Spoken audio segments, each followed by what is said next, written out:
Hello, this is a guy who likes fanfiction and is too lazy to read, so here is side trips in audio form. Check the description for the links to the author. Chapter 1, A Wedding. Hey Junior, Braska set the bottle next to the elf. Do me a favor, and keep an eye on this. Jarath nodded. No problem. Braska grinned. Thanks. He headed out into the Dinarum market. Zevran and Lenore were haggling with a merchant. Well, Zevran was haggling. They'd learned the hard way not to let Lenore carry the gold. Fortunately, the little escapade Junior had led them on had paid pretty well. Talked to Cathiel. The Arl of Dinarum's manor is warden headquarters until everything gets all straightened out. That's nice to know. Eamon's been jumpy. Zevran shook his head. You did dump Okaren into the fountain and then turn it into ice. They walked back to the tavern. He shouldn't have pinched. Braska laughed. Speaking of Okaren, I swiped his new brew. He smiled. Calls it the Virgin Princess. Lenore blinked, then shook her head. Oh, that's not Okaran's. That's Felsi's. Oh. Sod. He glanced at the back room. Maybe I could sneak it back before she notices it's. The door opened and he saw Felsi come out, bottle in one hand and Jaratha's ear in the other. She dragged the elf into the kitchen. Lenore's eyes widened. You know he's going to kill you, right? So, Zev, how's the weather in Antiva this time of year? Leliana smiled when she looked up. Warden Commander. Leliana. Jarath nodded. Just stopping in on my way to Amaranthin. He looked around. She smiled. It's not impressive yet, but you can already see what it will be in a few years. She looked around the settlement. Aravals dotted the landscape. More than a few elves had come from the alienages or refugee camps, and tensions between them and the Dalish were surprisingly light. There were human soldiers as well, there by order of the king due to darkspawn stragglers still posing a threat. Most wore Gwarin's colors. Come, Bruhin's going to want to see you. Ushel's Araval was in one of the best locations in the area. Bruhin had rather shamelessly abused his hero status to get her a site on a small hill, overlooking the river. Several large oak trees would shade the house once it was built. She smiled when she saw Bruhin on the roof of the structure, cursing at the thatch. As he had been doing most of the morning. And most of the previous day. Look who I found. Leliana waved at him and gestured at Jarath. Jarath shook his head. Need a hand up there? I've got it. Bruhin growled the words, and let out a few curses in Elven. You sure? Demi, I know what I'm doing. Bruhin shot him a glare. If you want to help, you can dash. Bruhin leaned forward to put in another section of thatch, and fell through the roof into the house below. Loud curses followed, and the rest of the roof collapsed on top of him. Leliana glanced at Jarath. Any way I could convince you not to share this incident with the others? No. Jarath shrugged as he went to help her dig Bruhin out. She'd put a bow around Shmuppel's neck, and was now trying to coax Virgilani out from behind the chair so she could do the same to him. Bruhin laughed as the wolf scooted further away. You needn't worry, Ma Arlath. He isn't coming to the celebration. He isn't. He was disinvited. Something about relieving himself on Bansierlik's shoes. Leliana blinked. Was Bansierlik wearing the shoes at the time? She shook her head and laughed softly. You should get dressed. Help me with the armor. Varathorn had all but forced the suit of iron bark on him when he'd meet them at Ostagar. There was still a lot of work to do, but already rebuilding was happening at the ruins. The armor was styled after the ancient armor he'd found in the Wolf ruins, and it was a work of art. Leliana fastened the last of the buckles, then adjusted the blue griffin-marked cloak to drape properly over his shoulders. There. She kissed him. Her own dress was green to match his armor, trimmed with warden blue. Around her neck she wore the iron bark amulet on a simple silver chain. The effect was more striking than if she'd layered herself in gold. Ser Bruhin, Lady Leliana. Bruhin gave him a small bow. Bantabri. He noted that the man was wearing both the boots and the short cloak Keeper Linnea had given him. It was good to know that relations between the Dalish and their city cousins were improving. He fell into step with them. All these nobles. And you are one of them now, Leliana said. A strange feeling, Syrian said. I keep expecting someone to tell me to go fetch the tea. He shook his head. I'm not certain, but I think one of the guests from the Free Marches actually tried to bribe me. What did he want? Burhan asked. The opportunity to talk to Ferelden's new warden commander. Syrian gave a proud little laugh. My son. Has he arrived yet? No, but he sent word ahead. I'm expecting him very soon. Sedida had sent word. With storms raging off the coast, taking ship was not an option. Cathiel's side looked slightly empty without the presence of their former commander. She wasn't going to cry. Their current commander stood to Alistair's right. Even in the armor of the warden commander, he still looked like a half-grown kid. She wasn't going to cry.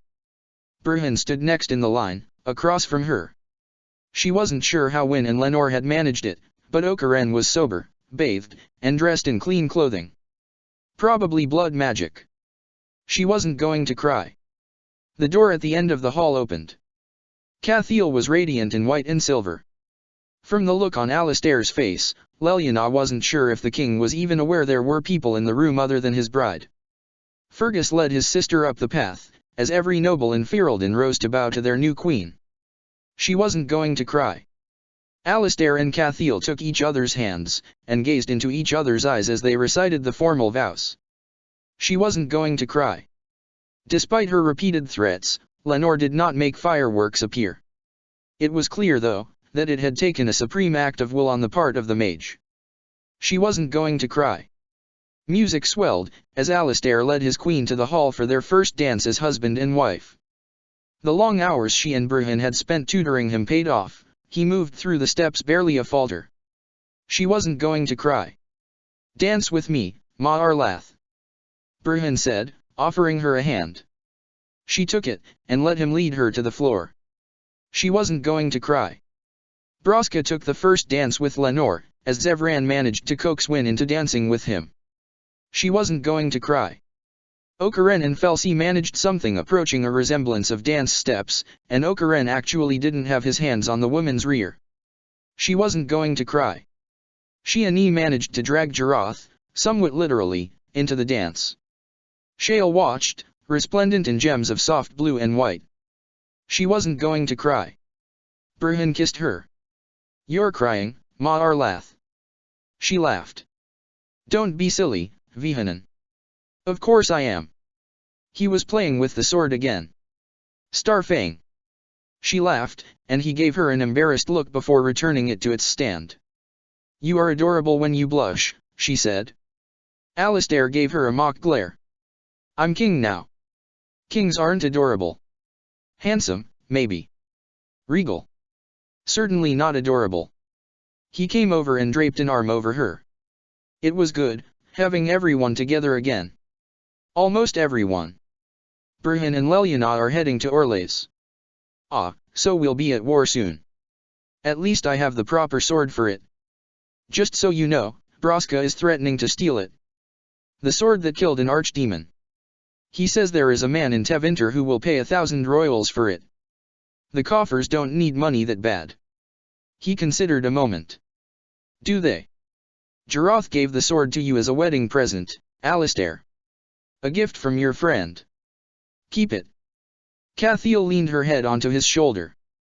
Besides, with what Braska having found in Howe's little hoard, the kingdom is in surprisingly good shape. She kissed him. Her husband. It was still a bit hard to believe.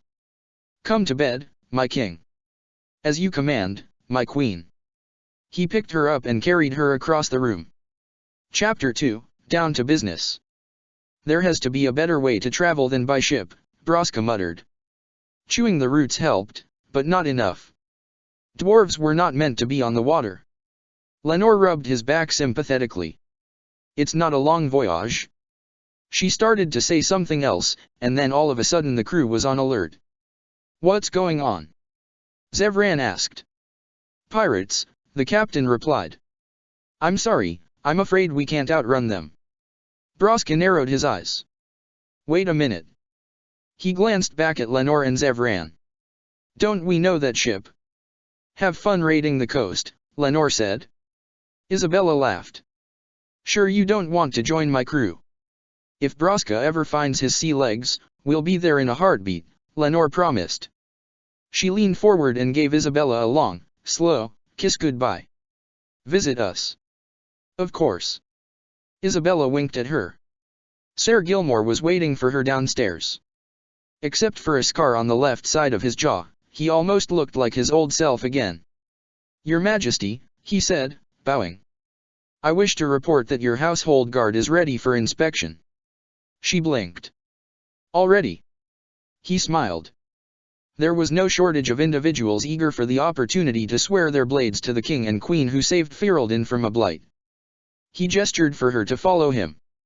In fact, nearly half those I selected were at the battle in the Market District, and the Warden Commander personally recommended Sergeant Keelan.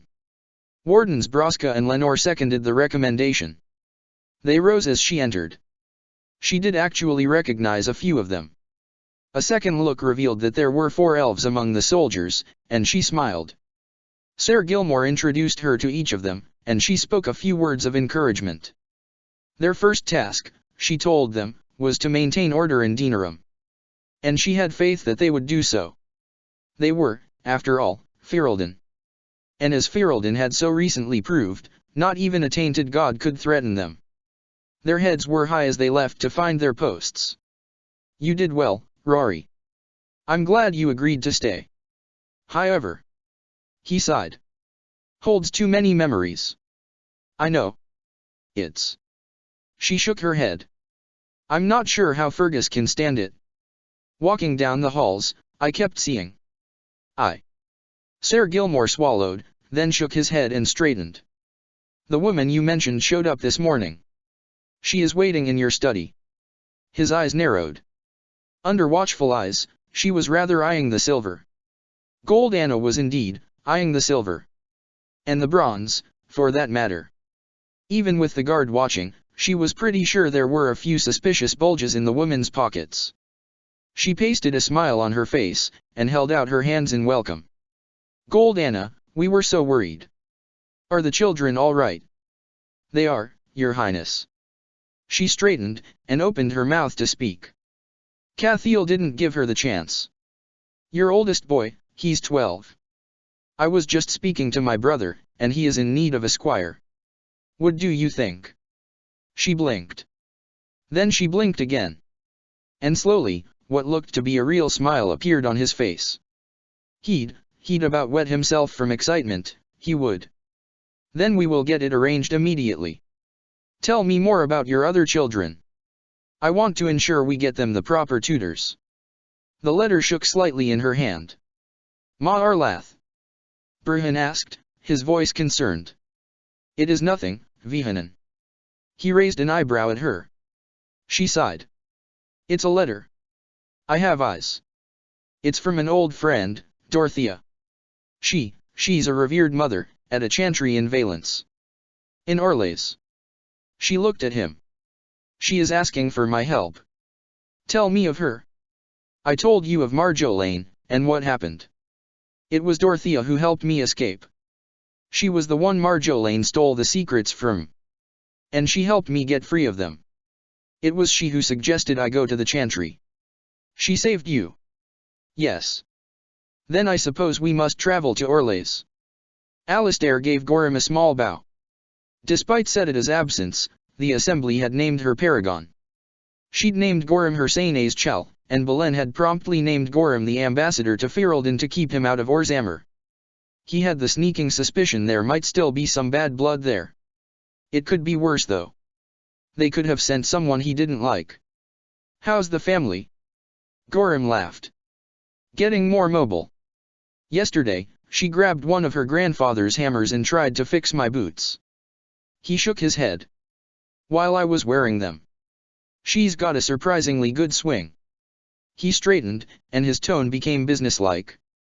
Word is they've retaken Two Tags, with the help of the Ferelden soldiers. King Belen would like to discuss building an actual city on the trust lands. Anyone visiting has to travel Ferelden soil, and we do control the port. Alistair nodded. I certainly think the idea has merit. I'm sure we can come to an arrangement. Dorothea made a slow circuit of the chapel. The paintings on the walls never failed to inspire, and even now, they helped soothe her nerves. Part of her regretted sending the letter, of trying to draw her young friend back into the game. She wished she knew who else she could trust. She heard a scraping sound behind her, and sighed. The Assassin's Guild, or was it to be crows? Either way, it seemed she was out of time. They'd sent 5. She supposed she should take it as a compliment. "Excuse me." A man's voice called out. It was strangely accented. She looked over to see, of all things, a Dalish elf, leaning heavily on a walking staff. He was holding a piece of parchment. "Excuse me," he called out, looking around him. "I was paid to deliver a letter." "Sod off ya bleedin' knife here. Look, it will only take a moment," he said, stepping further into the room. "It's just a simple message. Say your piece and hop away, rabbit." "Ah, yes."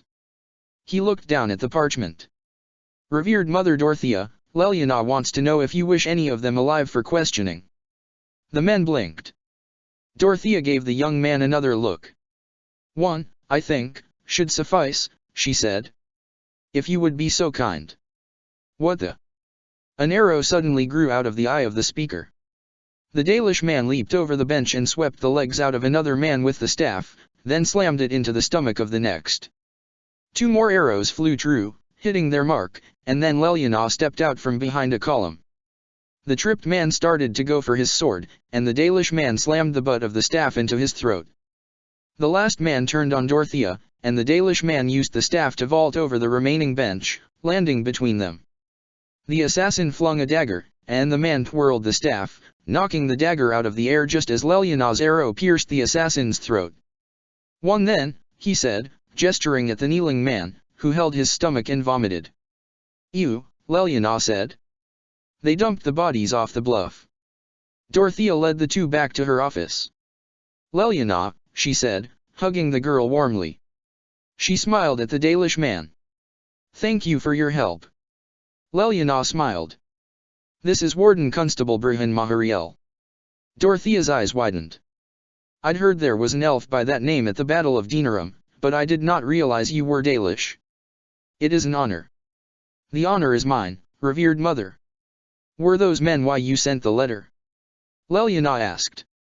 "They spring from the same source." "Please, both of you, sit." She went to a small table, and poured tea. "Warden Bruhan, how much do you know of the chantry?" "Leliana has taught me much, but I make no claims of expertise." She hesitated a moment. "Are you?"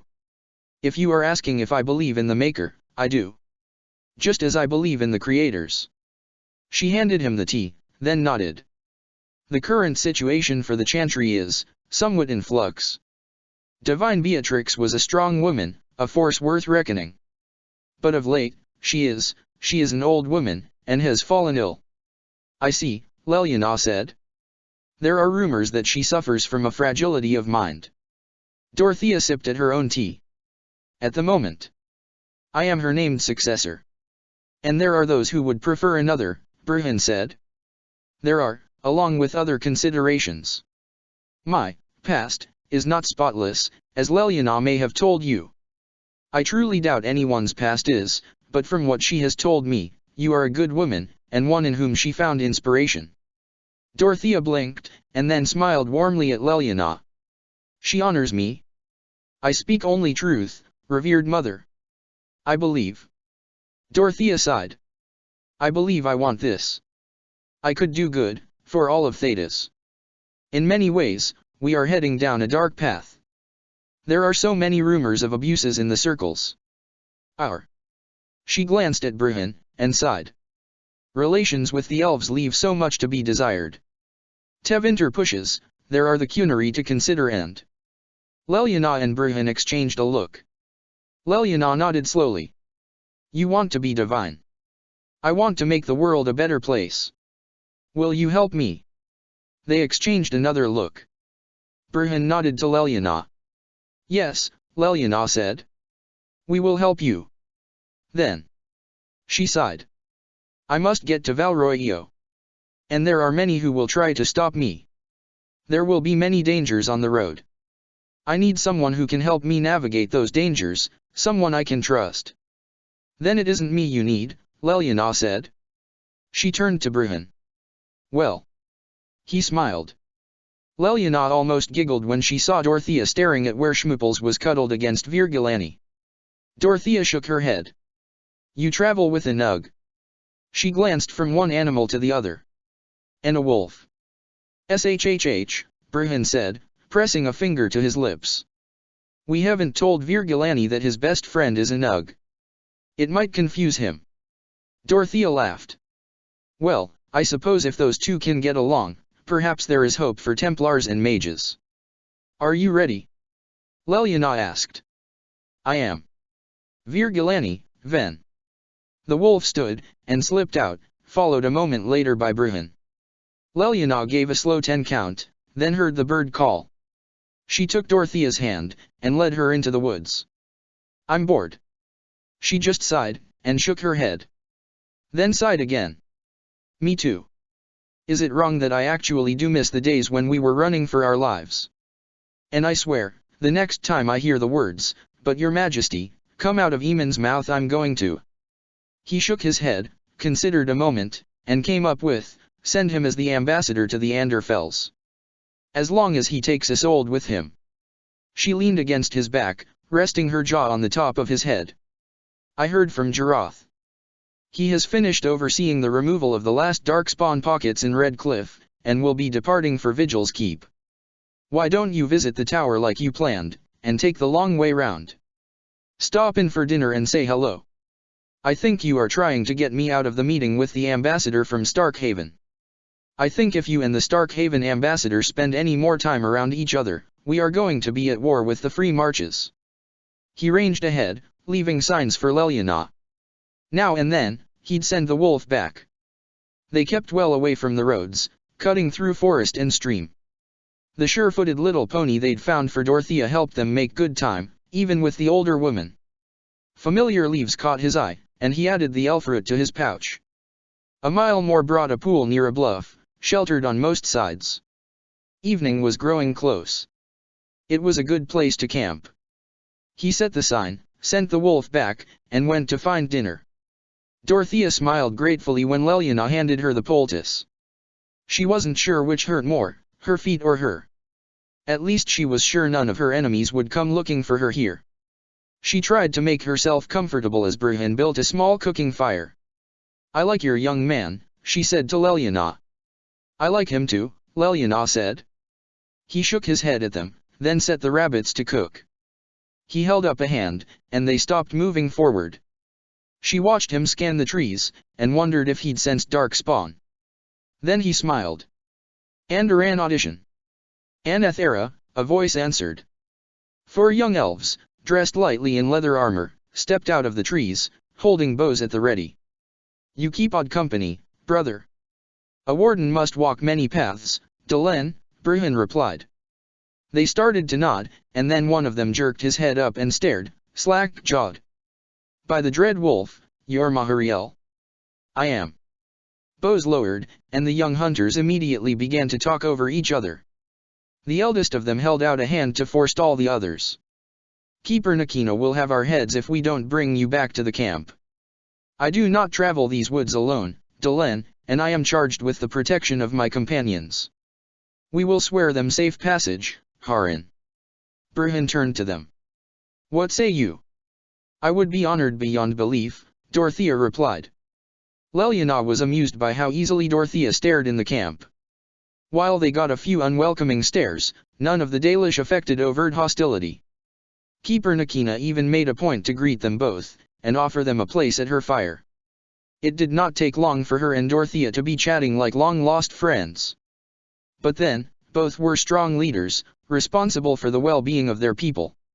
At the fire, Bruhan was telling the story of the fight against the archdemon. He'd told it enough of late that it was a practiced tale. The children's eyes were wide as he told them of Riordan's sacrifice, and he gestured to Leliana when he spoke of the ballista. The way he told the story, it had been the act of a trained and heroic warrior, rather than a lucky shot, and he completely neglected to mention the only reason she'd even had the chance is he'd held off dozens of darkspawn by himself. She made herself comfortable when the storyteller, Aharon Solani, returned the favor by telling the story of the long walk, the elvish journey to the Dales and the founding of Halam Shirel. "Thank you," Dorothea said softly, sometime after they'd left the Dalish encampment. Burhan raised an eyebrow at her. "You are welcome." "For what?" "Allowing me among your people." It was enlightening. I had not heard that version of the story before. She shook her head. "Someday, perhaps, I would like to hear more such stories." He nodded. "That can likely be arranged. Are you familiar with the chant?" "Leliana has been teaching me. Parts of it are lovely. And parts of it are as dull as dishwater." I was not going to say such, but yes. "Will you show me on the map where we are now?" Leliana handed it to him, and he indicated their position with the tip of a finger. Dorothea blinked. "We have made better time than I had hoped." She touched a village. "There are friends waiting for me here." "How long?" "If we push, you can dine with them tonight." They were within sight of Vigil's keep when a panicked soldier came running in their direction. He fell, then scrambled back to his feet and headed towards them. "Darkspawn! Darkspawn everywhere!" "Maker," Alistair said. He turned to his soldiers. "Double time, we must help." Jarath met them at the gates, a few others with him. The courtyard was littered with dead, spawn and soldier, but he sensed no living darkspawn. As he approached, Jarath gave him a wry look, then, to his surprise, dropped to one knee. The soldiers with him blinked, then mirrored his actions. Alistair nodded, then gestured for his own men to stand down. He walked forward. "It looks like I arrived a bit late. Too bad. I rather miss the whole darkspawn killing thing." A knight behind Jarath blinked in shock, then belatedly dropped to her own knee. "King Alistair." He sighed. "I'd wanted to come and give the wardens a formal welcome. I certainly wasn't expecting this." "What's the situation?" It was the older man who responded. "What darkspawn remained have fled, your majesty. The Grey Wardens who had arrived from Orlais appear to be either dead or..." He swallowed. "Missing?" Alistair blinked. "Missing? As in taken by the darkspawn?" He looked at Jarath. "Do they even do that?" "I do not know, your majesty," the older man continued. "I know only that we cannot account for all the wardens." "I see. At least the warden commander is still here, and alive. That's something, right?" "I'm fine, Alistair," Jarath said. "But this makes things difficult." "That's a bit of an understatement, isn't it?" He looked up at the castle. The rain was keeping the fire from spreading, but there was considerable damage. He remembered Sedida telling him not to worry, with the blight over warden commander would be a fairly easy job. What did happen? "Still figuring that out," Jarath said. "I arrived to find the darkspawn holding my fort. We've taken it back, saved who we could." He glanced back at his soldiers, wondering how many he could leave. He had few enough already, and the road to the circle was still dangerous. Jarath nodded before he could say anything, and he knew his friend understood. "You have quite the task ahead of you. Really, I'd like to help you fight darkspawn, but you're on your own for the moment." The dwarf spoke up, and Alistair had to keep from wincing. He knew that voice. "Hey! What am I? Chopped nug livers?" A man holding a mage staff laughed. "From the smell, that's not a bad guess. I came here to join the Grey Wardens, and from the looks of it, you could use the extra hands.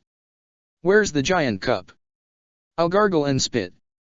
For a moment, he marveled at how much Jarath looked like Sedida, with that irritated expression on his face. The elf glanced at the dwarf. "You're not allowed to spit." "Heh. That's what I always say." "I." A young knight nodded.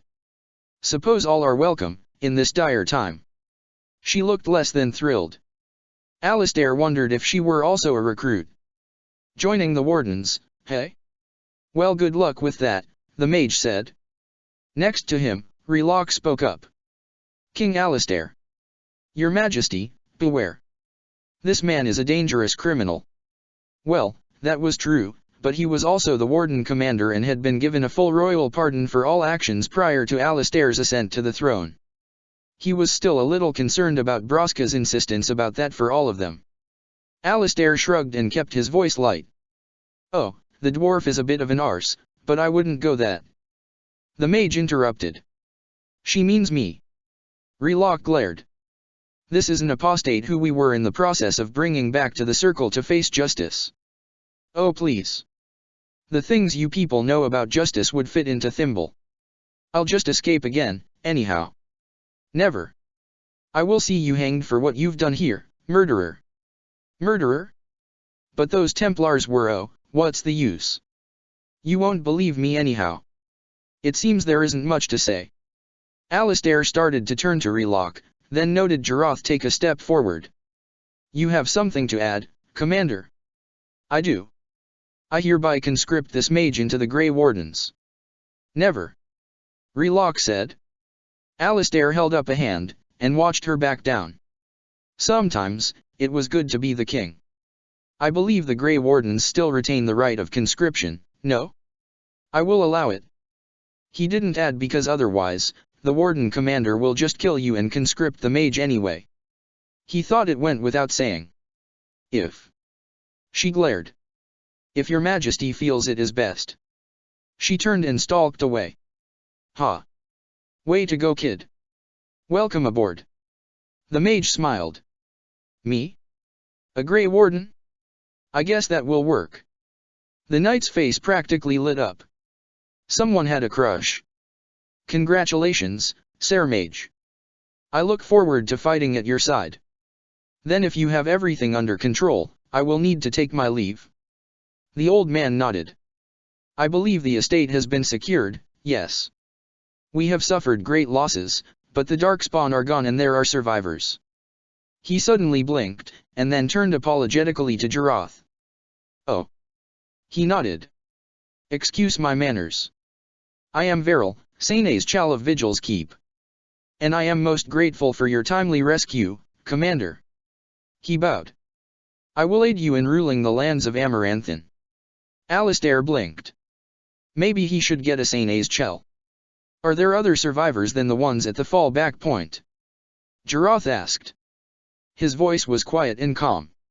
It occurred to Alistair that this was Jarath's fort. And the dead were Jarath's men. His friend was furious. He almost felt sorry for the Darkspawn. Some of the soldiers and vigil staff survived behind a barricade. But none of the Orlshian wardens made it. Veril bowed. Come and speak to me soon. There are many matters to attend to, not the least of which is the joining. You will need to replenish your numbers. Alistair gestured to his men to stay put, then nodded to Jarath. Jarath followed him to the side.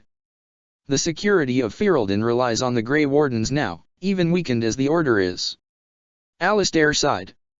It will be up to you to deal with the vestiges of the Blight before the situation grows out of control. No easy task, but I'm confident you are up to it. Careful, Alistair. You are starting to sound like a king. Jarath's lips twitched ever so slightly. It was wrong to punch his Arls. Alistair smiled. Good luck, Commander. May the Maker watch over you. Leliana put a hand on his chest. He nodded to her, and pulled the cloak up to hide his face. I will stay back, he said. Let you two do the talking. Dorothea nodded, and walked ahead with Leliana. She headed towards a man standing just outside a tavern, watching the road. Alderic, she said. He turned. Leliana saw it in his eyes. She knew Dorothea had seen it as well. The men moved in, surrounding them. Alderic gave her a respectful nod. I am sorry, he said. So am I, Dorothea replied. Leliana did not look over her shoulder. They had not seen him. No use giving him away. She could only hope he would find a chance. The men actually bound their hands. Leliana did not know if she was insulted or flattered. Alderic kept them near the road, but off of it. He was taking no chances.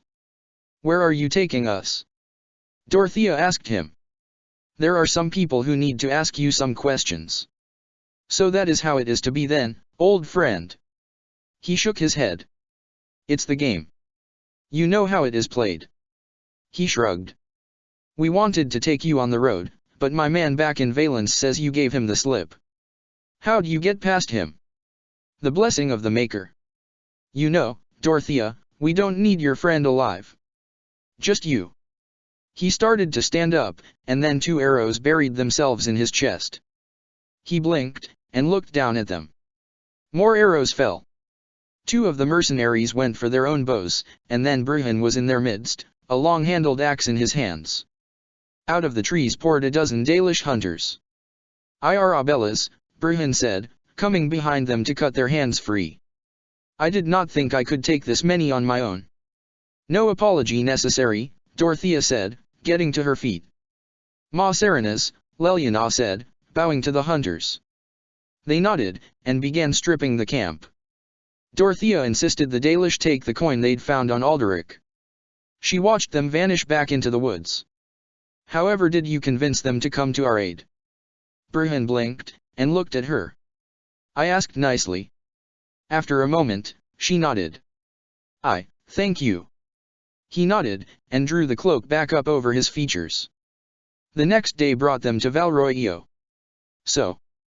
Alistair hesitated. Your new guard captain. Sir Gilmore. He sighed. You and he were once. Cathiel shook her head. We were young together, Alistair. But we were never serious about each other.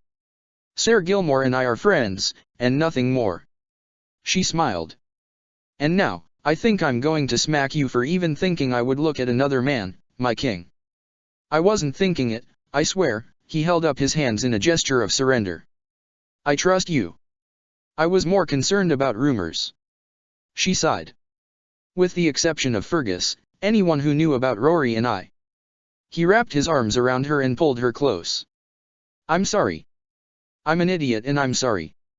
The crows send there. The assassin was cut off as he stepped on the glyph she'd set earlier. She leaned over and pinched his cheek.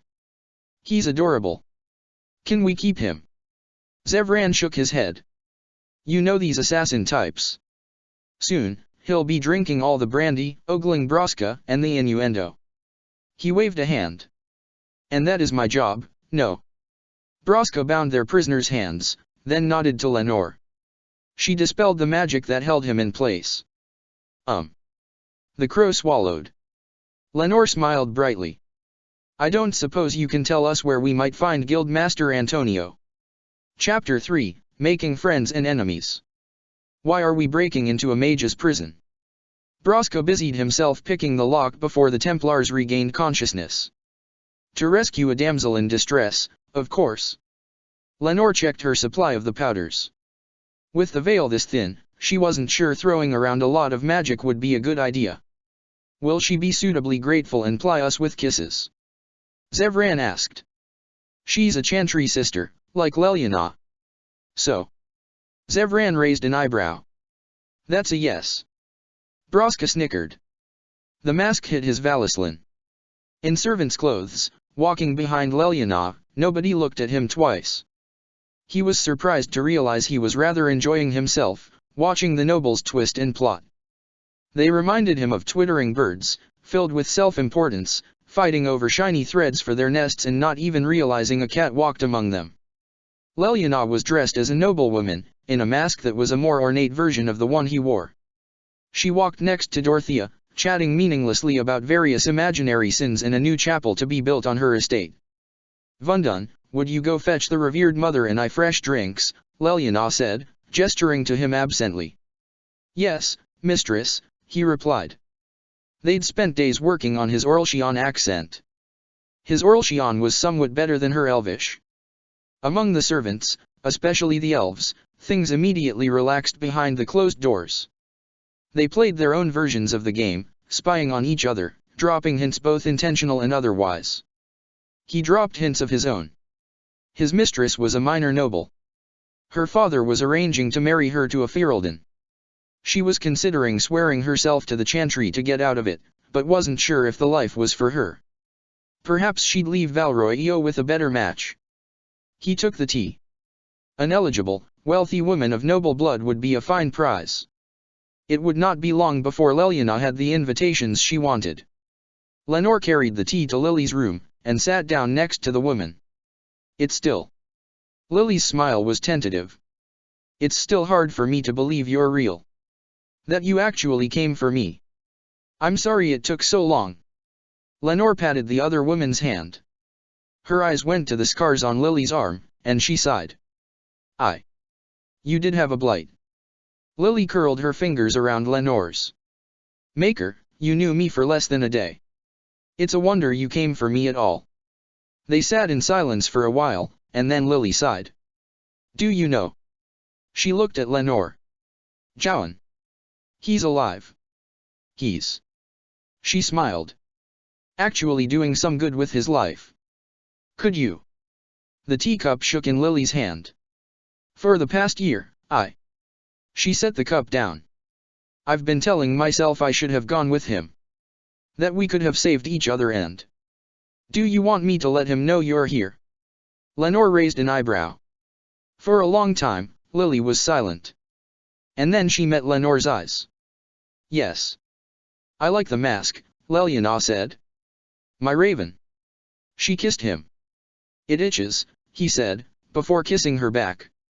It is interesting, how they hide their faces without hiding anything. Dorothea smiled. It is how the game is played. True, but it gives them false confidence.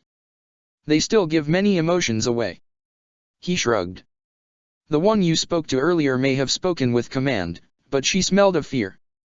There is no way you can actually smell fear, Leliana said. Burhan laughed. I tracked Jaroth by scent halfway across the dead trenches, and it surprises you that I can smell fear on a woman practically dripping with sweat. The other was a warden thing. She tilted her head at him. Right. Ma Dirthvir, Ma Arlath. Emma Shemnan, Vihanan. Dorothea shook her head fondly. I believe I am settled here. They will not dare strike at me in the very heart of the chantry. She leaned on the desk. You two have done much for me already, but I must ask one thing more. From her desk, she withdrew a small box. This relic must make it to Grand Cleric Francesca, in Starkhaven. With this, I can be sure of her backing in the Grand Consensus. We will see it done, Harin, Burhan said. Harin. An elvish word. Respected elder. Someday, perhaps, when we have more time to speak, I would like to learn more of your people.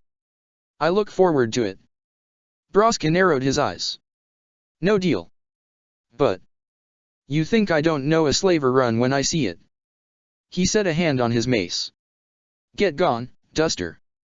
And if I get even a whiff you're trying this play, I'll feed you to a genlock. He watched the man flee the room. Zevran grinned. Has anyone ever told you how handsome you are when you are threatening people? You. Yesterday. He grinned. And the day before? Zevran laughed. So, I heard a rumor. Oh? Was it a dirty one? It seems that a certain dwarf may be taking over the Antavan Crows. So, when you say you heard a rumor, what you really mean is that you started one. Broska shook his head and laughed. Not sure I want to take over the Crows. Maybe rival them a bit.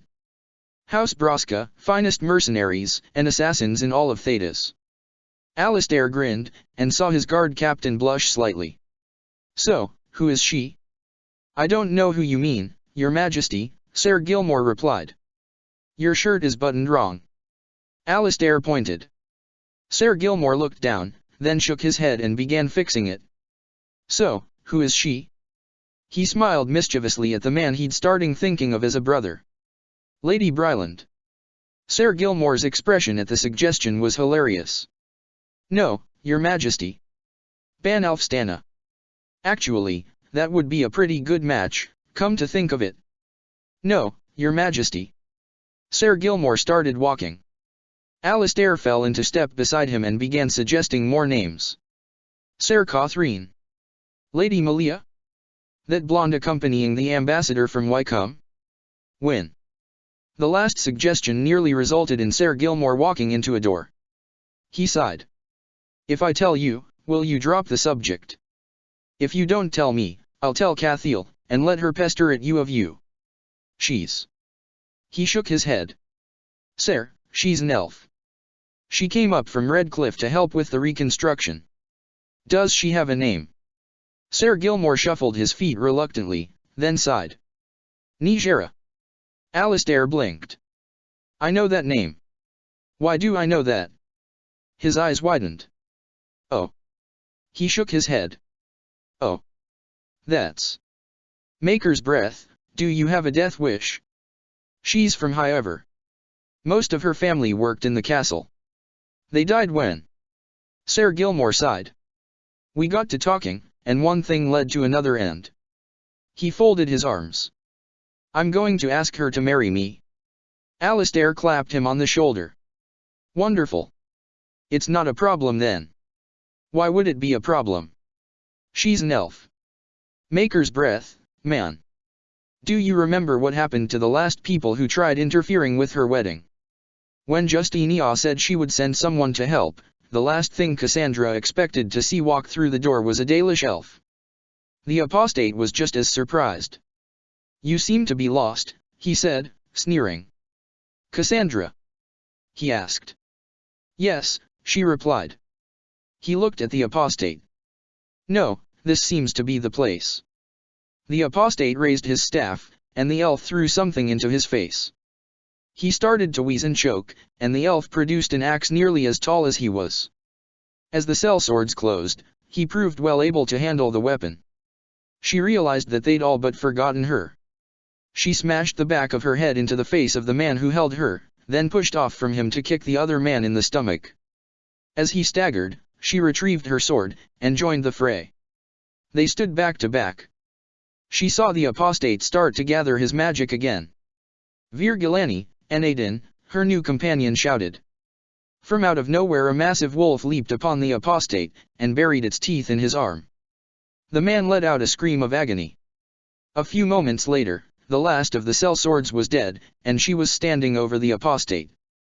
He was begging and pleading as the wolf held his arm. Virgilani, hey lamb.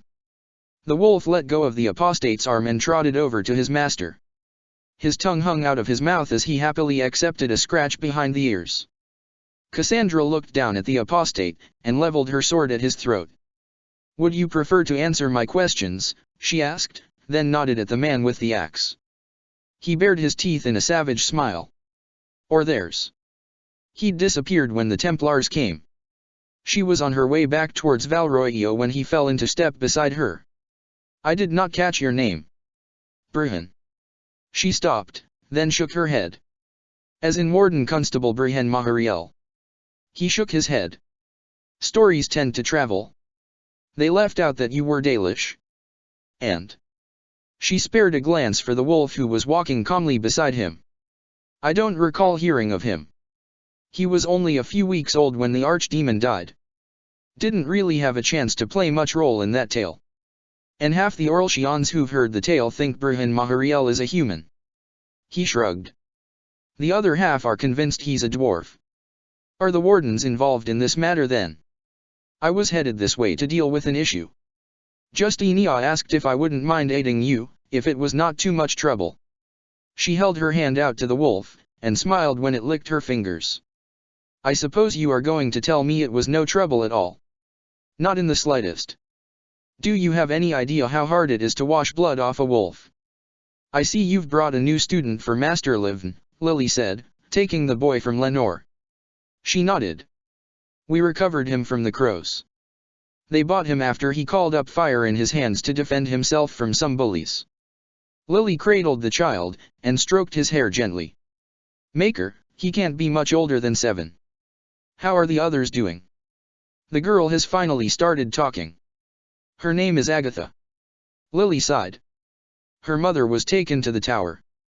Agatha tried to sneak in, only to discover her mother had been made tranquil. The Templars saw her and tried to chase her down. Lenore shuddered. Has she manifested any magic? No. And Livn doesn't believe she will. But she's wonderful with the other children. How are you doing on funds? Oh, On that front you needn't worry. Broska's been quite clever with the books. We can actually make something approaching an honest living. Where's the fun in that? Cathiel stood as Syrian entered the room, greeting the elderly elf with a hug and a warm smile.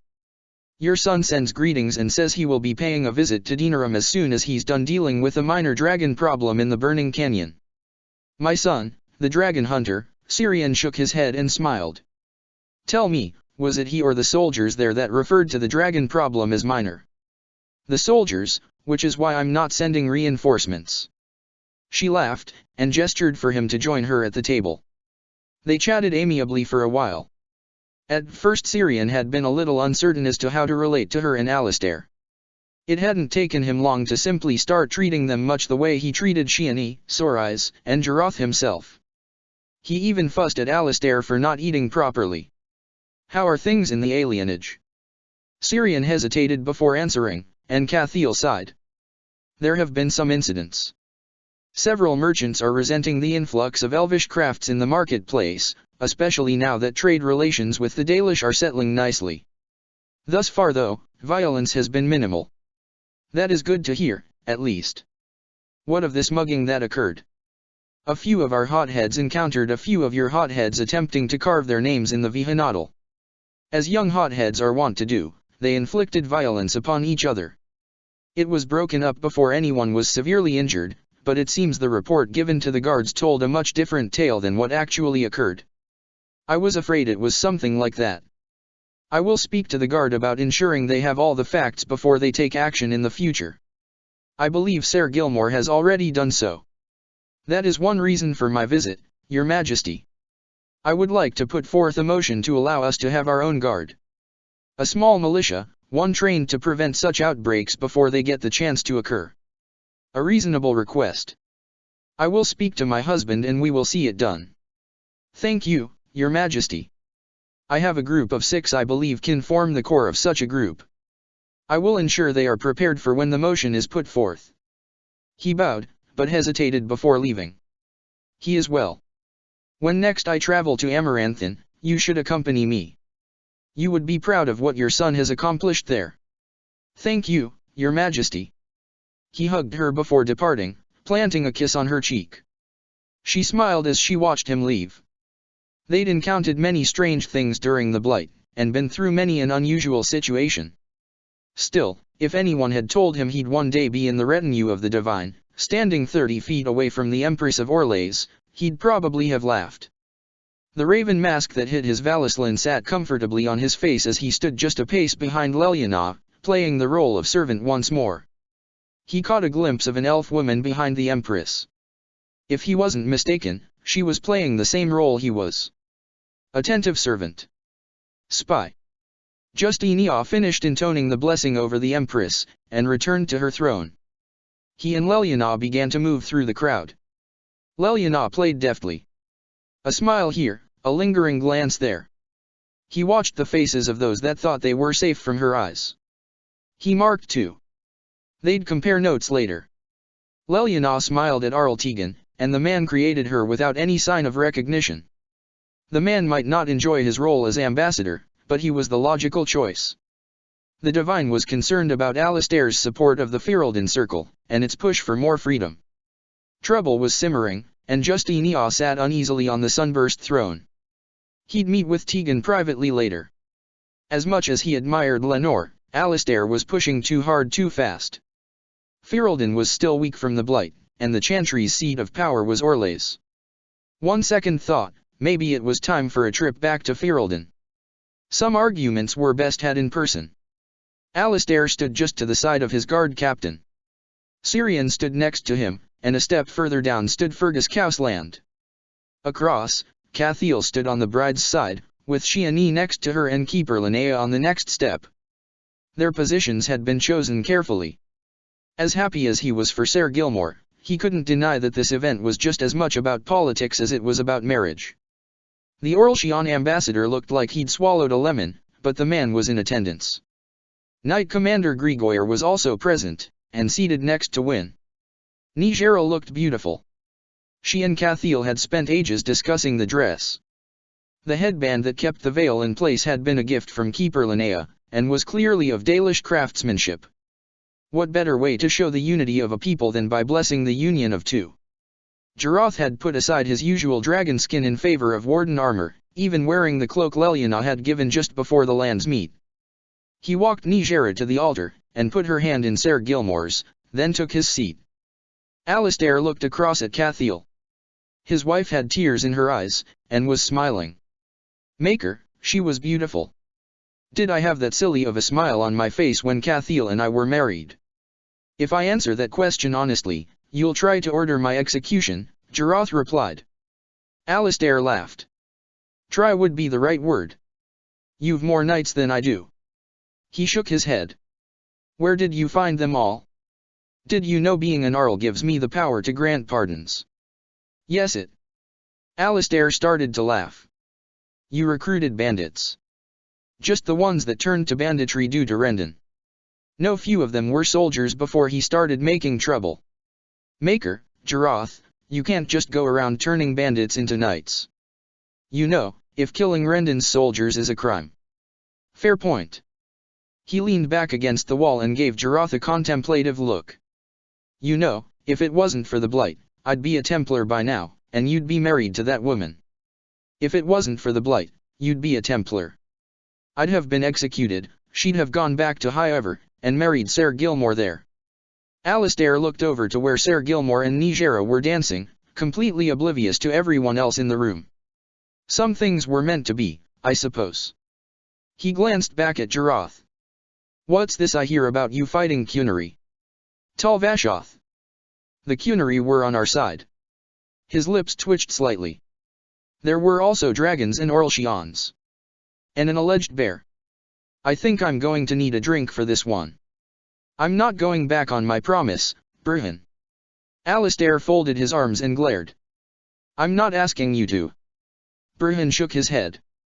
I'm just asking you to slow it down a little. With the Resolutionists trying to stir things up, now is a really bad time. Starkhaven's tower actually burned down, and Kirkwall. Kirkwall's a disaster waiting to happen. Alistair sighed. How about this? I'll tell Irving to hold off pushing through his latest, and in return, I don't want to hear any more claims of the returning mages being apostates. He was pretty sure Irving's latest list of suggestions was merely meant to distract from the number of refugee mages that had been taken in by the Circle. And judging by the expression on Burhan's face, he knew it too. Some of those mages are being actively hunted, Alistair. The Templars have their phylacteries. And they will find them sitting quietly, studying in a circle, under the watchful eyes of other Templars. Isn't that all they want, anyway? Not all of them are innocent. Alistair just shook his head. You know, if I had to pick who would one day be standing here, arguing with me on behalf of no less than the Divine herself, you definitely would have been the last. Well, no, Morrigan would have been the last, but after that, you. Fate has taken us to strange places. Burhan smiled. Your Majesty. Braska and Zevran were both asleep. She smiled. Asleep they both looked so sweet and innocent. She headed into the room that served her as study and library, and pulled out Jaratha's latest letter. This ritual the architect had cooked up to free the Darkspawn from the effects of the calling, the implications were frightening. And the possibilities were intriguing. If some way could be found to modify it, perhaps it could be used for the wardens themselves, eliminating the necessity of that final walk. She went back to the notes he'd recovered from Soldier's Peak. Avernus had been onto something. Conscious control of the blight within them. He'd written of experiments, of various concoctions. Jarath hadn't recovered those. But then, he'd survived killing an archdemon, and she suspected. She sighed. Whatever her suspicions, it was too late to do anything about them now. Avernus's own letter was interesting. Blood magic could extend the life of a Grey Warden, but the price was far too high. There had to be a way that didn't involve blood magic and demons. Chapter 4, A Warden Vanishes. Alistair stood next to the table. He drew the cloth back so that he could see the man's face. The left half was a ruin from where a 12-pound rock had struck. He sighed. Your Majesty. Ser Gilmore stood at the door. Find who did this, Alistair said. Find them, and have them hanged. We are already searching the city for them. Your Majesty, the elves are. Sir Gilmore swallowed. They've set fire to part of the Western Market. They are rioting. He closed his eyes, then looked down again at the ruined face of Bantabri. The man had been unarmed, trying to make peace with his last breath. A good man. He turned to Sir Gilmore, hating himself with every fibre of his being, and gave the order. Seal the alienage. Yes, Your Majesty. Sir Gilmore bowed, and left. Syrian had been murdered. There was no doubt in his mind that the rock had been thrown with the intent of killing. And the man's son would be arriving by ship within the day. Jarath had taken him into the alienage, shown him what it was like. He still had nightmares about that orphanage, what had been done. Never again, he'd promised. He pulled the sheet up to cover the ruined face. I'm sorry, he said. The words felt empty. Cathiel strode down the hall and stopped. Loghain stood in front of the door, his stance frankly hostile. Two of her guardsmen laid on the ground not far from him, though from their position it seemed they were merely unconscious. Loghain glanced at them, then back at her, before stating, "The commander does not wish to be disturbed, Your Majesty." "Damn it, Loghain. I'm not here as the Queen. I'm here as his friend." To her surprise, Loghain stepped to one side instead of arguing. "Your Majesty," he started to say, then stopped. "What?" Many mistake his calm for a lack of emotion. "I advise you against making the same error." She bit back a response, instead giving Loghain a nod before she entered the room. Jarath stood, for once not standing before the window. He appeared to be engrossed in a map hanging on the wall. Jarath. The alienage is burning. They rioted as soon as the news hit. I am so sorry, Jarath. The alienage is burning, he repeated. I know. She waited a few moments, but he did not respond. We are trying to find the men responsible. For what purpose? Justice. A human word. Meaningless. Jarath. A ship leaves for Amaranthin tomorrow. I will ask Shiani if she will take my father's place as the ban. I was hoping you would. I will not. Why? Jarath turned back to the map. I am a warden, Cathiel. In war, victory. In peace, vigilance. In death, sacrifice. Name Shiani to the position of ban. The people here look up to you. The people here murdered my father. His voice remained calm, but chilled. You cannot blame all for the actions of a few. Slowly, Jarath turned. Cathiel found herself taking an involuntary step backwards. I swear by gods old and new I am sick of hypocrisy. I am a warden, Cathiel, and Grey Wardens stand apart. Be grateful for that. It's all that is keeping Denerim standing at the moment. Name Shiani as ban if you wish to continue your little charade of believing that precious little ass sits on the throne any better than those who sat there before. I will have no part of it. She wished she knew what to say. And she wished she wasn't grateful that he was standing aside. I am sorry, Jarath. More words. Go away, Cathiel. She walked to the door. I will announce Shiani as the new ban in the morning. I hope you will be there. When he didn't respond, she sighed, and left the room. Alistair stood, looking down at an urn that contained the ashes of a good man. In the last couple years, Syrian had become almost a father to him. It was still hard to believe the man was gone. Gone. Jarath Tabri had vanished in the dead of night. Loghain with him. Shiani and Sorais has spoken with him, but he'd given no sign of where he was going. Both had been surprised to find him gone. He'd left a chest in his room containing the helm of the Warden Commander and a note turning the title over to Sedida. No one had seen him leave the city. He'd hoped. Sir Gilmore had reported that the three men who had instigated the violence, and the one that had thrown the rock that had ended Syrian's life, had fled the city. He'd hoped that Jarath had just gone to take care of that matter.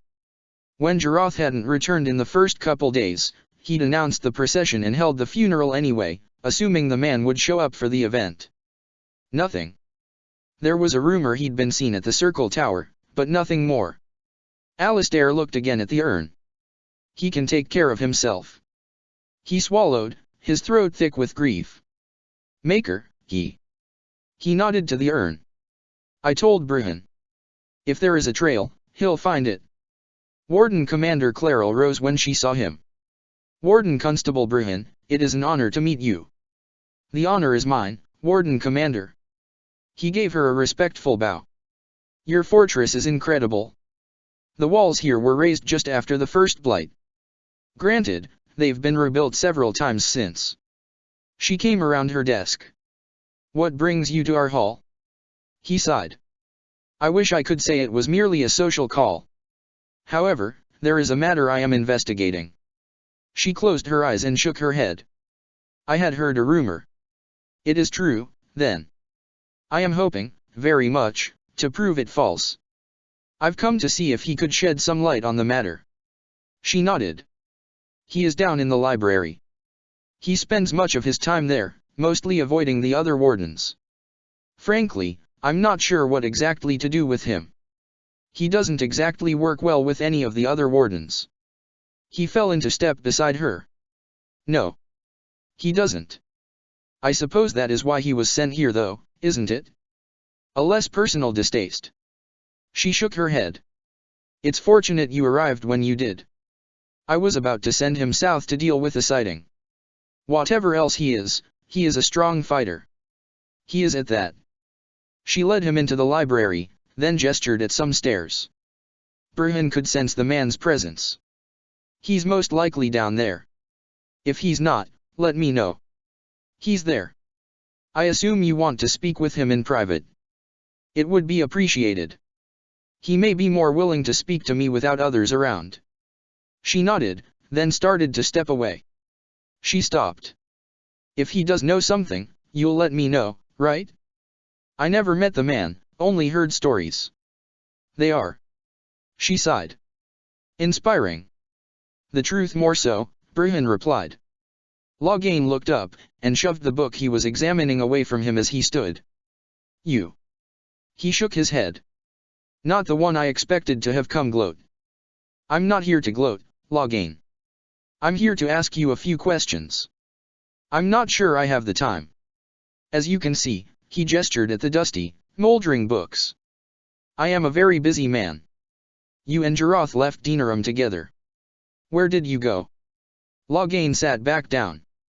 Soldier's Peak, if you must know. Except the mage we'd come to see had died a few days before our arrival. Avernus. Yes, that's the one. At which point, that ungrateful little Loghain clenched a fist. Decided he had no further need of his trophy, and sent me here. To Orlais. And I suppose you are going to tell me you have no idea what prompted this action. Anger showed on Loghain's face. He wanted to recall the dwarf. Sedita. I advised him against it. The conversation grew, heated. Loghain reached forward and slammed the cover of the book shut, sending dust into the air. Why do you care, Constable? He made the title into an insult. 2 days after you arrived here, Jarath visited the Circle of Magi, accompanied by a Dalish elf. Velena. No. Velena was at Vigil's Keep when this occurred. The woman Jarath arrived with was a hunter. They left the circle a few hours later, taking with them some books and a mage. None of which they had permission to take. He watched Loghain's face carefully. No one has seen or heard from any of them since. Loghain went still. He shook his head. Then shook it again. He's missing. The concern sounded genuine. Why did he go to Avernus? Loghain frowned, then folded his arms. He'd been writing letters back and forth to Lenore. His original intention, I believe, had been to stay in Denerim and meet her there. But, you know what happened. I do. Did he say anything? He was not in the best of moods. In fact, he didn't do anything more than bark the occasional instruction until we actually reached the peak. And then? Loghain shook his head. He was furious, and you angered him further. Bruhan shook his head. Loghain, if you know anything, anything at all. As hard as you may find this to believe, I did respect the man. And Loghain looked at the floor. If his fist slammed into the table. If he got into trouble alone because I picked a fight over that stupid. I suppose I can add that to the list of things for which I will never forgive myself, can't I? He wanted to meet with Alistair and Cathiel in Denerim. Do you know why? Carver Hawk brought a report back from the Vinmark Mountains. He thought they might find it interesting. Beyond that, Loghain shook his head. He was a young man and wanted to visit old friends. Why did you accompany him to Denerim? I insisted, actually. I'd hoped to meet with Bansi Erlich, convince him to assist Anera with her bandit problem on the northern border. Assuming the bandits weren't reporting to him, that is. Were you in any way responsible for him going missing? Ah, there is the question you came to ask. You said it yourself, Constable. I was here when he visited the Circle. Regrettably, I do not possess the power to harm people just by thinking angry thoughts. If you think of anything, you will let me know. Yes. Brehon started to walk away. Constable. Loghain called out. Brehon turned. Yes. If. He sighed. When you find him, will you let me know? Yes. Thank you. What do you mean, Junior's missing? Braska folded his arms and looked up at Brehon. I mean he's vanished. Lenore shook her head. What exactly happened? Brehon sighed. He took ship in Amaranthin to go to Denerim. While he was en route, there. He shook his head. A group of jackasses started a riot at the alienage gate. Bantabri tried to calm the situation and, someone started throwing rocks. Lenore sat down heavily. Jarotha's father had been a sweet man. Syrian is dead. Brehon nodded. The alienage immediately rioted, setting fire to part of the market. Alistair and Cathiel, they didn't have much choice. They sealed off the alienage. Which was when Jaroth arrived. Jaroth and Cathiel argued, and Jaroth left. He sent Loghain to Orlais, paid a visit to the Ferelden Circle, stole a mage, and nobody has seen him since. He shook his head. Lenore, you and Jaroth corresponded regularly. Do you know what he might have been doing at the Circle? Lenore frowned. The last letter I received from Jaroth was 2 weeks ago. It included a copy of a report about a weird darkspawn in the Vinmark Mountains. Corypheus. Warden Hawk and his brother killed it. That's apparently what Jaroth wanted to discuss with Cathiel and Alistair. Could he have gone to Vinmark? Braska asked. Nathaniel is in the Free Marches. I sent a letter, but I've yet to receive a response. Brehon shook his head. Here is the part that concerns me most. Jaroth recalled Sedida before he left for Denerim. And right before leaving Denerim, he left a note for Sedida turning the position of Warden Commander over to her. Braska shook his head. No. No way in hell Junior abandons his post. Lenore drew her knees up to her. He didn't. He recalled Sedida. Fireball, you know what I do. But technically, he didn't abandon his post. And I think that's important. It means that. She sighed. It means that whatever he was doing mattered. But what was he doing? Brehon asked. He sighed. I'm heading to Orlais to talk to Loghain. If you hear anything. We find him, we'll drag him back to Ferelden by the ear. Brehon shook his head. He turns up, he's to report to Weishaupt immediately, per the direct order of the First Warden. He sighed. He's to be taken there under guard if he objects. Braska snorted. With what sodding army? Chapter 5, Adventuring. Lenore held up a piece of parchment. We have a job. One that requires our personal attention. Braska grinned. And pays well. No, we'll be doing this one gratis. Gratis. Zevran shook his head. I do not think I understand the meaning of this word. It means we're about to get screwed dry, Braska muttered. What's the job? Brehon is doing a favor for the Divine, and needs a bit of backup. Apostates and some sort of doomsday cult thing. Well now. Braska grinned. You didn't mention the job would be fun. She shook her head. There are almost 50 cultists in those ruins, and at least a dozen apostates. And your backup is 3 wardens. Burhan smiled, and shook his head. No, Seeker. My backup is 2 wardens. And a crow. Leliana started to laugh. Braska dispatched the last of the cultists. Lenore bent down to work a healing spell over the prisoner, then walked over to examine the residual energies from the spell they'd been working.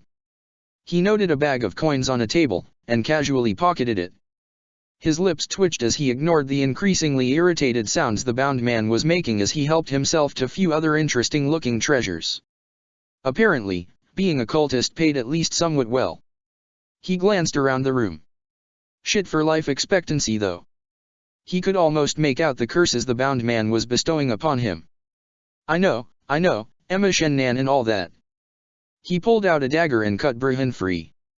How the hell did you end up trussed up by these idiots? Burhan shook his head. In case you didn't notice, there were quite a few of them. He rubbed at his wrists. You did realize that one had a knife to my throat, yes? Yeah, that's why I killed him first. Braska shook his head. Can you believe he actually asked me to surrender? Like I'm going to be intimidated by a bunch of... He looked around again. What the hell were they worshipping anyway? His exact words were surrender or the elf dies, Burhan said. And one of the old gods. Earthamil. Braska blinked. Ain't that the one Junior stabbed in the head? Apparently, they didn't get the news. It was scandalous. It would shake the foundations of the Chantry. Revered mothers would die of shock at the very notion. And she wouldn't give up this moment for anything. Justinia closed her eyes and listened as the voice of her left-hand's Dalish lover wove the ancient elven hymn deep inside the heart of the Chantry. She wiped a tear from her eye when he finished. Thank you, Burhan. Thank you, Most Holy. Leliana let slip that your name day passed recently. He shot Leliana a look, and Leliana affected an expression of mock innocence. It did. She held the tome out to him. I must ask that you keep this secret. She sighed. The Canticle of Shartan is seen as heretical, and was stricken from the chant 7 centuries ago. I thought, perhaps, it may interest you. He took the tome from her reverently. A rare and precious gift, Most Holy. I shall treasure it. Could I, perhaps trouble you for another song? When did you say you returned?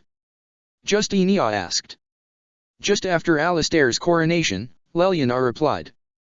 She looked around the temple. With the ice melted and restoration proceeding, it was truly a marvel. Justinia sighed. Brother Genitivi theorizes that the Guardian took the ashes elsewhere, to preserve them for a greater need in the future. Burhan rose from where he had been examining one of the carvings. A valid theory. We should have done more to safeguard them. You had larger concerns at the time, Justinia said. And you took care of what you perceived as their greatest threat before even leaving these hills. She sighed. Tell me again, what you beheld here. Something about the elven woman was off. Though her stance was indolent, her eyes were entirely too watchful. Not just of the nobles, but even of other elves. Her walk was measured. Careful paces. A fighter. It would be hours yet before he was due to meet Leliana. He shrugged, and followed. It took her all of 3 minutes to spot him, and she ducked into an alley. Rather than follow, he jumped, grabbed hold of the advertising sign, and took to the roof. From that vantage point, he could see her laying in wait, watching the corner. There was a dagger in each of her hands. He stepped out, landing lightly behind her, then tackled her before she could recover. She was faster than he'd expected. Had not Virgilani caught one of her arms, she might have managed to gain the advantage. He picked up her knives. Crow. She glared at him. No. And yet you were clearly prepared to assassinate someone.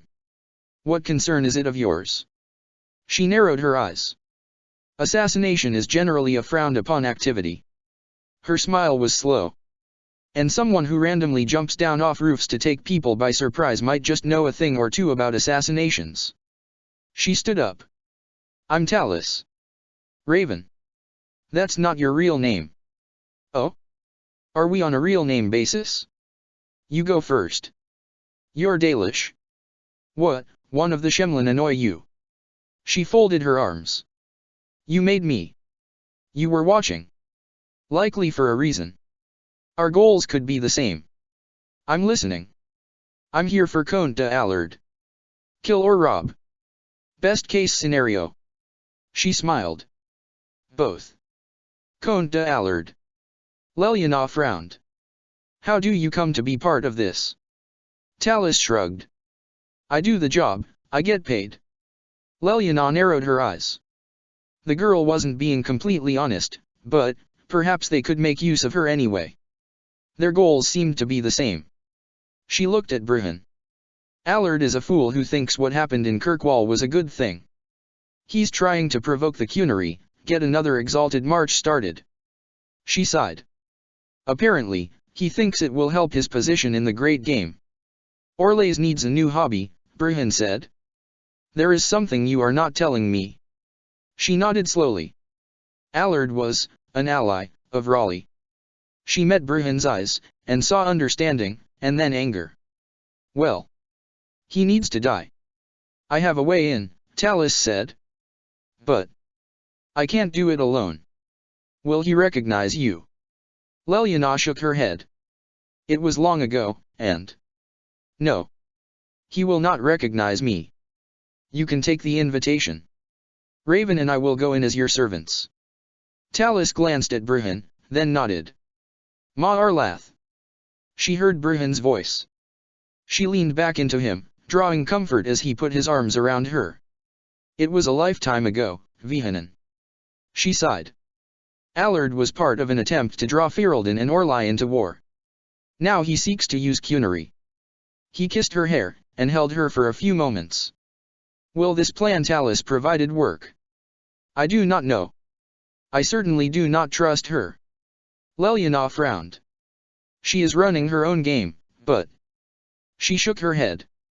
We can use her, certainly. If we are willing to let her use us in return. 'Tis the nature of the game, as they say. We will need to follow Allard back to his contacts, after we steal the documents. She turned to face him. We can't let Tallis kill him. Bruhan kissed her. I won't let Tallis kill him. She nodded. Please, sit, Allard said, gesturing at the guards holding them at arrow point. I'll be taking my documents back, if it's all the same. Tallis narrowed her eyes. She drew the papers from her belt, and started to hold them out. Then she flung them into the fireplace. Oops. Allard gave a vexed shout. You bitch. I'm going to have you quartered. He ran to the fire, but was unsuccessful in being able to pull out more than char. Leliana smirked. She caught Bruhan's eye, and he gave her a slight nod. She glanced back at the furious Allard. Well, it appears we are at a bit of an impasse. She ignored the guards, and seated herself at the table. Perhaps it is time we had an honest discussion. He actually growled at her before he took the chair opposite her. I want to know who sent you. Funny, I was about to ask you the same, she said, her smile polite. She gestured at Bruhan, and he walked to the sideboard. A moment later, he offered each of them a glass of wine. She took hers. Allard glared at Bruhan suspiciously, and Bruhan took a drink from the other glass before handing it to him. Allard snatched it out of his hand. Tallis positioned herself near the fire, watching as some of the guards filtered out. The decoys had served their purpose. Allard was finished, and didn't even know it. Time to see what else the man knew. Bruhan watched Leliana work. As the candle burned down, he refilled the glasses. When he was satisfied Leliana had all she needed, he made a small addition to Allard's glass. As he'd done each time, he took a drink before giving it to the man. After so long, the burn was easy to ignore. Allard was still glaring. I suppose we have a deal. Leliana glanced at Tallis, and the woman reluctantly sighed. Good. He had promised not to let Tallis kill Allard. The man had hurt his nightingale. Leliana nodded. Then our business is concluded. She raised her glass, and Allard raised his. Both drank. Leliana started to rise. Allard started to choke. He had to hand it to Tallis, she was fast. As soon as Allard's bodyguard started to react, she put a knife in his eye. Allard gasped, and staggered before turning to Bruhan. You drank too." Bruhan merely smiled. He glanced at Leliana. "I think we are done here." Leliana shook her head. I promised I wouldn't let Tallis kill him." She didn't. "You have what you need." He kissed her forehead. "The guards are coming. Let's move." Tallis shook her head. "Let me guess, you drank the antidote before you went in." She smirked. "I didn't see you drug it." "What did you hit him with?" "Tell me who you are really working for," Bruhan said, "and I'll tell you." She shook her head. "I'm almost sorry I can't." "Well, this was fun. Let's do it again sometime." She waved cheerfully before stepping into the shadows and vanishing. "You know she took the documents, right?" Leliana said. "She took the documents that were in my belt pouch, yes." Bruhan shrugged. He walked over to where the wolf was sleeping on a pillow, reached beneath, and pulled out the actual documents. Virgilani raised his head, and gave a bored yawn. Leliana giggled. "So what did you hit him with?" "I thought you didn't like poison." "I said poison and antidotes get too confusing. So I didn't use either." She blinked. "But I'm a warden, Ma Arlath. It has some advantages." You gave him the blight." She shook her head. "You gave him the blight." Chapter 6, Falling Together. She'd just finished delivering her warning to the champion when his mage companion spoke up. And what would the warden commander think of mages being enslaved? So it was him after all. She would have to let Setida know. Setida believed the circle was necessary. And then it occurred to her. You are referring to Warden Commander Jarath. He believes mages should be free. He had, actually. If rumor was to be believed, he'd killed a dozen Templars and defied a Grand Cleric to protect the man standing in front of her. A man who'd then abandoned her friend. "I see the news has not reached you. Jarath is gone." The man's face looked stricken. She believed the expression to be genuine. "Gone? What happened? How did he die?" "I did not say he was dead. Only that he was gone. Warden Commander Jarath paid a visit to Ferelden's Circle 3 years ago. He has not been seen or heard from since." Anders stared at her. You cannot believe mages were responsible. She wished it was a possibility she could rule out. But the warden had, after all, been Templar trained, and the Resolutionists were not known for being rational. Perhaps it was best Bruhan had not accompanied her on this trip. Cassandra brought her shield to bear, blocking the oncoming arrow. Behind her, Leliana shot back. The archers raised their bows, and then Bruhan was behind them. She almost laughed as he simply swung that great hammer of his and knocked half the archers off the ledge. She moved forward, taking the head off a hurlock as Leliana kept up a steady stream of arrows. Bruhan finished off the rest of the archers, then leaped down, swinging them all as he did so. The emissary's head didn't so much break as shatter under the force of the blow. He wiped the hammer's head clean, and returned it to its place on his harness. "That's all of them." "Good. I'm surprised we encountered this many." "There are mines in the area," Leliana said. "They may have come up through one of those. I'm afraid you two must continue on by yourselves." He sighed. "I'll find where they came from, and report into the wardens. Be careful, Vihanan. Dareth Shirel, Ma Arlath." He hesitated a moment, then signaled the wolf. "Virgilani. Cassandra Garrus." He looked up at Cassandra. "Mind? I'd rather not take him into the deep roads." Cassandra rubbed the wolf's head affectionately. "Not at all. How badly is this going to come down on the wardens?" Alistair asked. Setida sighed. "Officially, it won't. We can thank Bruhan for that. 6 years of running errands for the Divine has given him some sway. And Anders has had no official involvement with the wardens since he left Vigil's Keep. Why didn't Jarath go after the man? What's concerning me is what if that is exactly what he did." Alistair blinked. You think perhaps this Anders could be why Jiroth disappeared? He disappeared only a scant few days after receiving the report from the Vinmark Mountains, a situation that also involved Anders. Senator ran a hand through her hair. He recalled me the very day Carver Hawk arrived back at the keep. And he sent Carver Hawk back to the Free Marches, along with Nathaniel Howe and Loghain to Orlais. Nathaniel and Carver were in Kirkwall when it happened. What? Alistair shook his head. What were they doing there? Carver is the champion's brother. And the champion apparently helped them both out of jam in the deep roads shortly before the events occurred. Recall them. I don't have the authority to do that. Nathaniel is a warden constable, in the Free Marches. And Carver is under his command. Neither of them is obligated to answer to me unless they are actually in Ferelden. Alistair leaned back in his chair. I was there. I recognized him. I should have done something. Don't blame yourself, Alistair. There was nothing you could have done. She shook her head. There may be some glances at the wardens, but ultimately, I fear this is going to come down on the mages, just as it almost did in Kirkwall. How many? Lenore asked. Lily looked up at her through tear-stained eyes. 4. Lenore slowly sank into her chair. But there were over 200 mages and apprentices and 17 senior enchanters.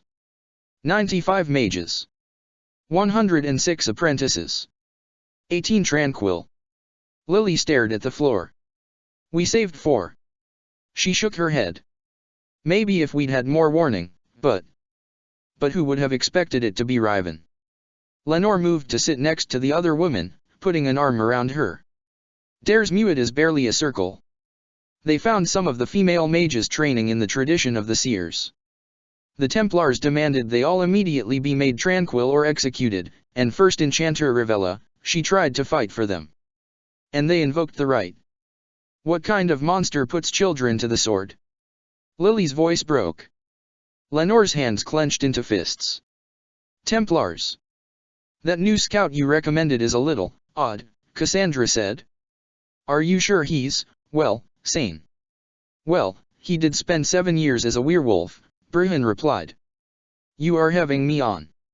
I'm actually not. It was back during the Blight. We cured him. He turned to look at her. I trust him, Cassandra. And he's easily one of the best trackers I've ever met. I will take your word for it. Tell me, what do you think of this idea, bringing back the Inquisition? He considered the question. I think that it is a very big idea, and worth considering. I also think it may be a very dangerous idea. But I will do what I can. We will need soldiers. Men and women of faith. Pick me out some recruits. I'll see if I can't turn them into scouts. He waited in the tree. It was nearly a half hour before the first of the scouts entered the clearing. He wasn't surprised to note that it was Charter.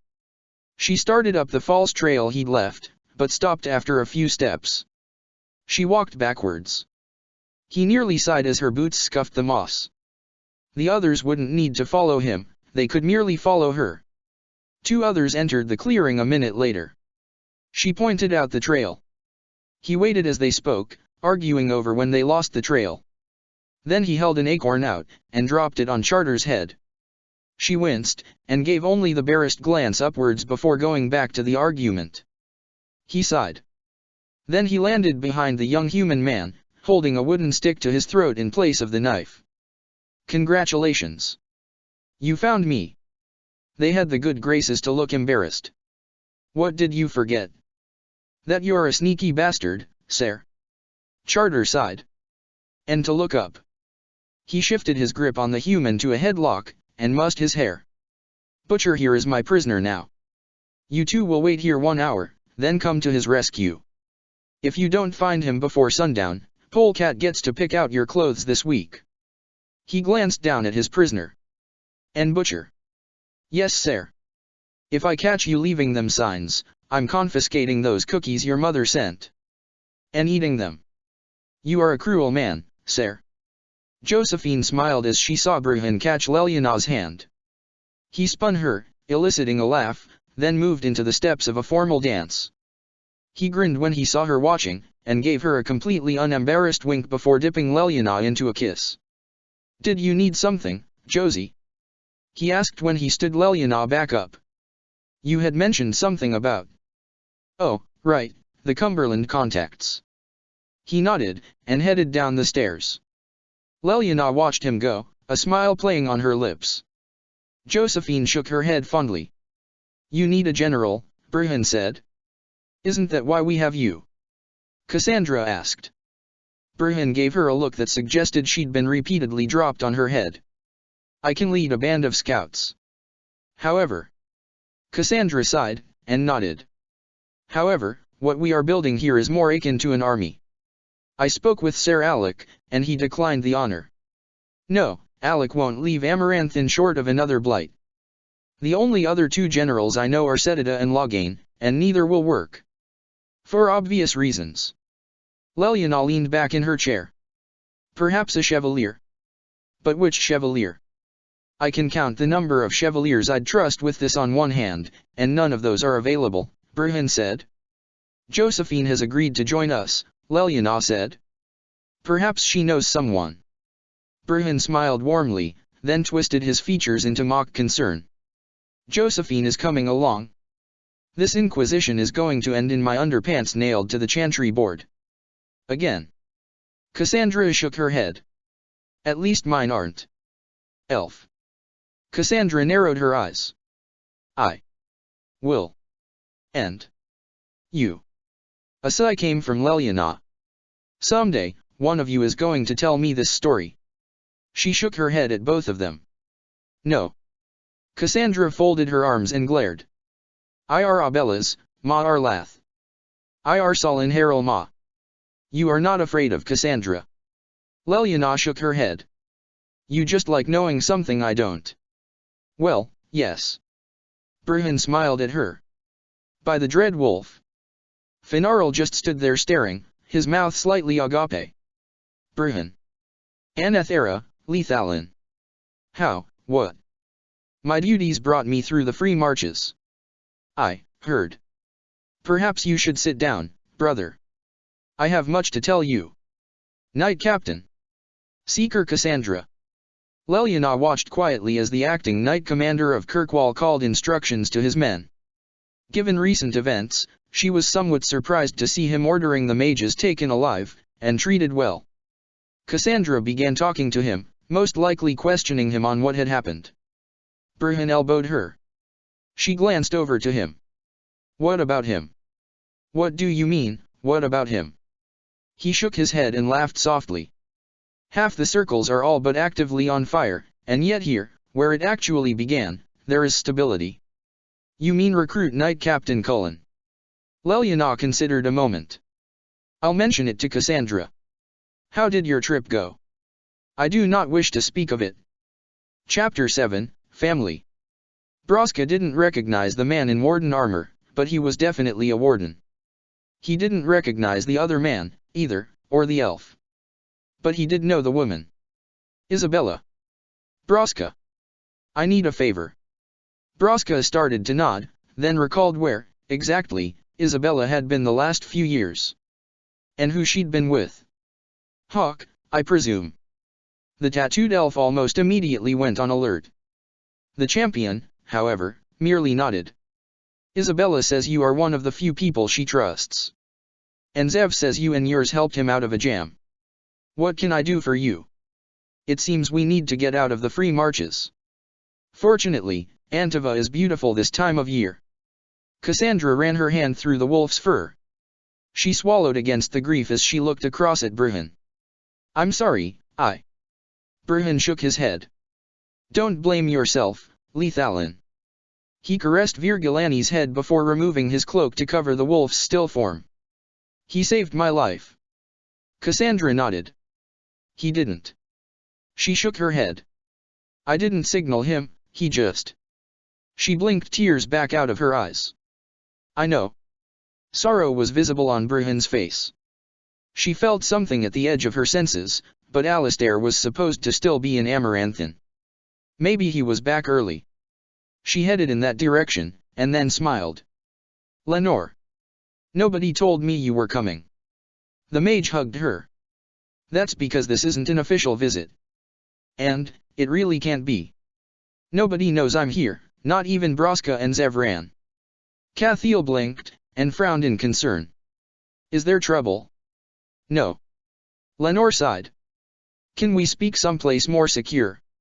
She nodded, and led her friend into the royal quarters. So what's the problem? Lenore shook her head. It's not a problem, Cathiel. It's something more akin to a solution. She removed a parcel from her satchel, and set it on Cathiel's nightstand. I think I've worked it out. Worked what out? You and Alistair are wardens, but you are the king and queen. When? Lenore shook her head. When you die, the line of succession will most likely fall to Goldena's eldest boy. And I don't think Ferelden is going to accept that. Cathiel sat down on the bed. The same thought had run through her head a dozen times. We've thought about fostering a child, adopting. I have another solution. Lenore indicated the parcel. I think I can help you have a child. What? It's experimental. I can't promise it will work. To be honest, I'm not entirely sure I won't be shaving a couple years off your life by trying this. But I think I can give you a really good chance at it. Cathiel cut the mage off with a tight hug. Oh Lenore. The two women stood there for a long moment as Cathiel cried on Lenore's shoulder. Finally, she stepped back. How did you come by this? Lenore smiled. Actually, it was Jarath, a long time ago. He found some notes at Soldier's Peak and sent them to me. I've been going over them and some other things, trying to figure out the calling. I haven't had much luck there, but this. I've been working on it for a year now. It should work. I really do think it will work. What do I have to do? Cathiel asked. Lenore unwrapped the note from the raven's leg. The hand was familiar, and the words brought tears to her eyes. There were only two. It worked. She laughed, and went to share the news with her husbands. Can you find me someone? You need someone you can trust to sneak you into a crow stronghold. But for some reason, it can't be me. It can't be a warden, Braska. If this goes wrong, it can't come back on the wardens. Damn it, Alistair, you're the sodding king of Ferelden. And beyond that, you're my friend. Does Cathiel even know you are doing this? Braska's eyes widened. Stone, she doesn't, does she? She's going to kill you. He shook his head. And Lenore is going to kill me for making Cathiel kill you. Yet another reason why this needs to stay a secret. Alistair ran a hand through his hair. Can you help me or not? Can you at least tell me why? My father might be alive. Alistair said. And I'm asking you as a friend. Help me. Braska paced back and forth. Then he sighed. Sod it. Yeah. I know somebody you can trust. And as it happens, they owe me one hell of a favor. Alistair sat down heavily. You are certain? Shale nodded. Yes. Cathiel wiped tears from her eyes. When? I can't believe she's. What happened exactly? Alistair asked. Shale made a sound as if she were taking a deep breath, and told them of what had happened at the meeting of the mages. Alistair stood, and paced back and forth during the tale. Cathiel had her hands folded over her pregnant belly protectively. Alistair sighed when Shale finished speaking. There will be more refugees heading to the tower. Alistair. Wynn died for them, Cathiel. I know, my love. I was going to say that the tower isn't going to be able to hold so many, and the Templars are still beholden to the Chantry. He nodded. Redcliffe. It's not far from the circle. I'll talk to Tegan. Send a raven to Lenore. She'll know how to get word out. Tears welled in her eyes when she saw the cradle. Tears came entirely too easy these days.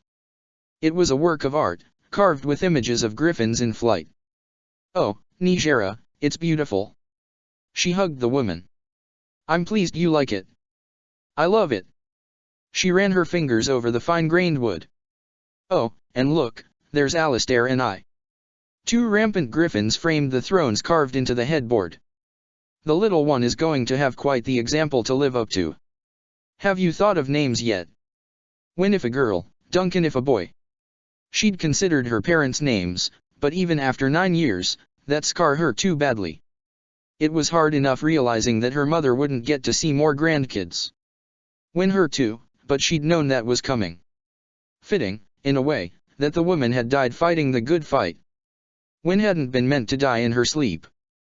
Which are you hoping for? Cathiel sighed. I'm just hoping for healthy. How are your scamps? The girl had been born only 7 months after the wedding, setting a few tongues wagging. The boy had come along 2 years later. She wished Syrian was still with them. He'd enjoyed being an honorary grandfather. Salat has changed her life ambition from Queen of Ferelden to Empress of Antiva, and Jaroth has been slaying dragons with that toy sword your husband gave him. Nijera shook her head. Do remind him that as soon as he has his own little one, Rory is going to retaliate. Maker. Is it too late to exile you all to Riven? Cathiel laughed. Chapter 8, Endings and Beginnings. She slipped into the attic, and went for her cash. A voice stopped her in her tracks. You're a hard woman to find. Briola turned to see another elf. He wore a raven mask. She swore she'd seen the mask before. For good reason, she replied. I've brought you a gift, he said. Oh. The Canticles of Shardan. He gestured at a book sitting on a crate. She could see several pieces of parchment tucked inside its pages. You may find it interesting reading. I know you. She reached up, and took off her mask. He did the same. Her eyes widened when she saw the marks on his cheeks.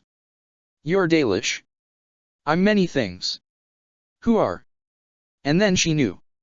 You're a warden. Good luck, Briola. I wish I could be of more help, but I am afraid I cannot remain in Orlais. She looked down at the book. Because you've given me this. That is one reason. There are several more compelling. Wait. She shook her head.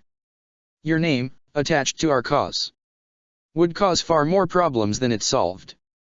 He shook his head. This battlefield is yours, Lethallen. He smiled. Among our people, there is a curse. Dirtharima. May you learn. I think, Briola, that you have the makings of an excellent teacher.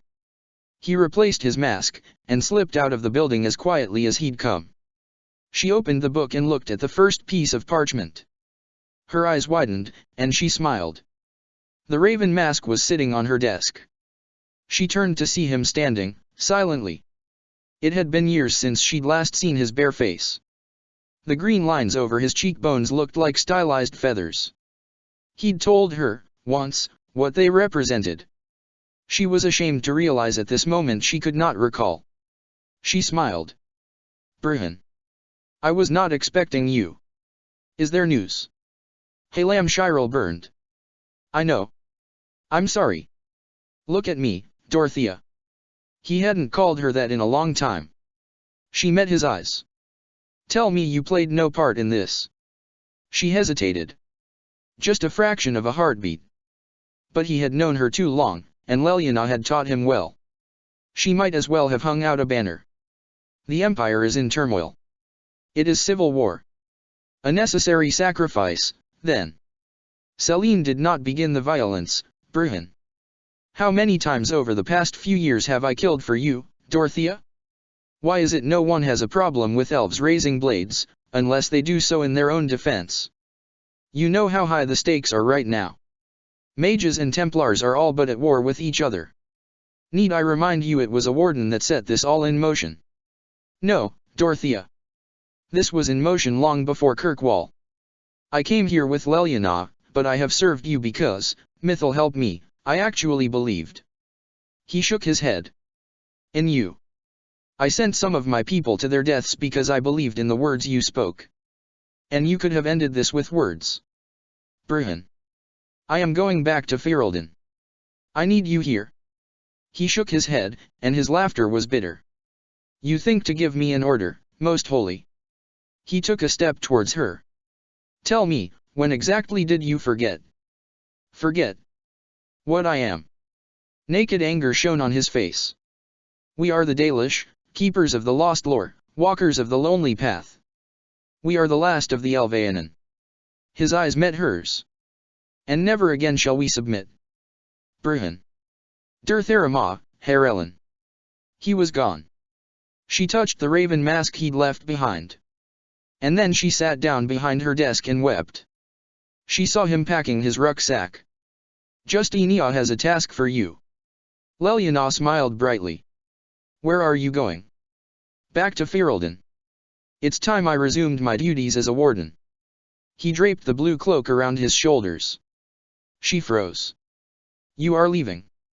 Yes. You are leaving me? He rounded on her. Did you pass the order? What? To Selene. Did you honestly think I wouldn't know? After all these years, did you actually think you could condemn Halam Shirel to fire and blade and I wouldn't find out about it? I never thought Selene would. Do not lie. Not to me. You knew exactly what she would do. And Justinia could have stopped her. Vihanan. Halam Sullen. I won't hear my language from your mouth. Not now. He walked out of the house, a bare-faced Dalish elf in warden armor. Every eye in the square turned towards him as he left her. She felt Josephine's arms around her as she started to cry. Justinia stared at the writ for a long moment, then looked up at her right and left hands. We need more voices. Voices that can stir, voices whom the players in this game will heed. She sighed. I sent him a message. I have sent him too, Most Holy. He has not replied to either. He knows the players, knows the game. And most of all, his is a voice that could bring others to us. He could bring us the wardens, and with them, Ferelden. And sway no few mages. She put a hand on the writ. Despite. I do not believe he will turn away from us in this. Rumor holds that the champion's brother is a Grey Warden. If this is true, then Bruhan may be able to locate the champion for us. And that is a voice we need desperately. Leliana nodded. Then we go to Amaranthin. We can speak with Warden Commander Setida, and she will know where to find him. Perhaps we can also gain her support. The hero of Ferelden is a paragon of Orzammar, and hers is a powerful voice in many circles, Cassandra added. I will arrange a meeting. Perhaps. Her eyes went to the map. The Temple of Sacred Ashes. It will send a powerful message. Go. Zevran wrapped his arms around Lenore. Amor. Leliana wants me to come to a conclave. Speak out in favor of the mages returning to the towers. She thinks they'll listen to me. Many would. She sighed, leaning into him. They would. And that's the problem. She shook her head. Ah. Because you would not speak the words Leliana wishes. Lenore crumpled the parchment, tossed it into the air, and incinerated it with a thought. The divine all but orders the execution of hundreds of elves, then asks for Bruhan's help. They annul a circle, and request I ask the mages to go crawling back into their cages. Are they truly that arrogant, or are they merely daft? Does that matter, Amor? Lenore met his lips, drawing comfort. Then she sighed. Yes. If they are daft, then there is some small hope for peace. If it is the other. He narrowed his eyes. Will they be foolish enough to come for you? For a moment, the wolf was in her eyes again. Part of me wants them to try. She dismounted in front of Vigil's keep. Though it had been some years since her last visit, she expected to see at least a few familiar faces on the walls. The Vigil's guards were in evidence, but she saw no one wearing the armor of Amaranthin's Silver Order, nor of the knighthood. It did not bode well. Cassandra's seeker armor caused a stir among the guard. The last she had known there was only one mage among the wardens here, a Dalish woman. They had not recruited another since Anders. A man wearing a captain's badge met them at the gate. It was not Captain Garevel. Greetings, Seeker. I am here to speak to the Warden Commander. He nodded. I will take you to him. Him? She saw Cassandra glance back at her before following the man. She didn't know the man who sat at the desk. He rose, then bowed. His accent marked him as from the Anderfels. To what do I owe this honor? We expected to find Warden Commander Sedita. His face became a mask of sorrow. Then, you had not heard. A chill went down her spine. Heard. He leaned on the desk. A week previous, Warden Commander Sedita took a force into the deep roads to deal with the matter. I'm afraid that there was a tunnel collapse. Only one made it back. Who did she take with her? Cassandra asked. Leliana's own voice froze in her throat. I fear we lost some of our best, he said. He ran a hand through his hair tiredly. In addition to Warden Commander Sedita Ejikin, we lost Senior Wardens Okaran, Sigrun, Padrig, and Vilana, in addition to Warden Constable Brihan, and a dozen of the Silver Order. She sat at the tavern, staring at a drink. She wasn't entirely certain how she'd gotten there. Cassandra slid into the seat across from her. No. She looked down at her hands. No. I spoke to the survivor. He said there was an earthquake. Random chance. I cannot believe. Not like that. Not, after everything. The Maker wouldn't take him from me like that. Leliana. He can't be gone. He can't. I need to tell him I'm sorry, that, he can't. Cassandra put a hand on her shoulder. She swallowed. Maker, I cannot believe it either. She stood. We must go to Kirkwall. Cassandra sighed, then nodded. To Kirkwall, then. Chapter 9, Behind the Scenes of Inquisition. Broska raised an eyebrow at Zevran. So, we accidentally assassinated Leliana's assassins. Yes. And now she needs us to assassinate another assassin, so she can track down the assassin that assassinated her first assassin who she'd sent to assassinate the assassin that had killed the retired assassin. And assassinate him. And I thought it was complicated when it was just politics. Broska shook his head. But no, she had to go and bring religion into it. Sodding Inquisition. The Queen. This way, Your Majesty. Alistair glanced over his shoulder at Tegan and Cullen before following the elf out of the room. He kept his hand on his sword. The elf led him to one of the bedrooms, and he looked inside to see all three wardens laid on the bed. Are they asleep? Something about the elf's voice nagged at him. And he was sensing. He shook his head. Drugged. In the fade. In the... Something clicked, and Alistair whirled, grabbing the elf by the shoulder and slamming him into the wall. He pulled the hood from the elf's head. You. Jarath nodded. Me. You, where the, what, how? He released the elf and punched the wall. You, left. No word. Nothing. Just gone. We thought you were dead. Maker's breath, did you see what was in the sky? What happened to the wardens? He shook his head. We needed you. The elf nodded slowly, then sank to one knee. The moment I could aid, my king, I came. Alistair closed his eyes, then nodded. Yes. You did. What happens now? They should awake free of Venatori control. I do not know if they will remember the events of tonight. Alistair nodded. Will this work on other wardens? The satchel contains what is needed to duplicate the process. The Inquisition has a mage with experience in the Fade. The rest, everything I've managed to uncover about the Venatori is in there. Alistair picked up the satchel, then walked over to where the elf knelt. You're alive. Cathiel is going to kill you. The thought crossed my mind, Jarath replied. It would be best if no one knew. Why? Alistair started to ask, then turned his head at the sound of footsteps. He grabbed Jarath's hood and pulled it roughly back over the elf's features. He shook his head, then pulled the elf up into an embrace. I'll handle this, he whispered before releasing the other man. Go. The king turned to where Tegan and Cullen were entering the room. Your Majesty, Tegan said. This man is not one of the Inquisition's soldiers. Of course he isn't, Alistair said. What, you don't think I have agents?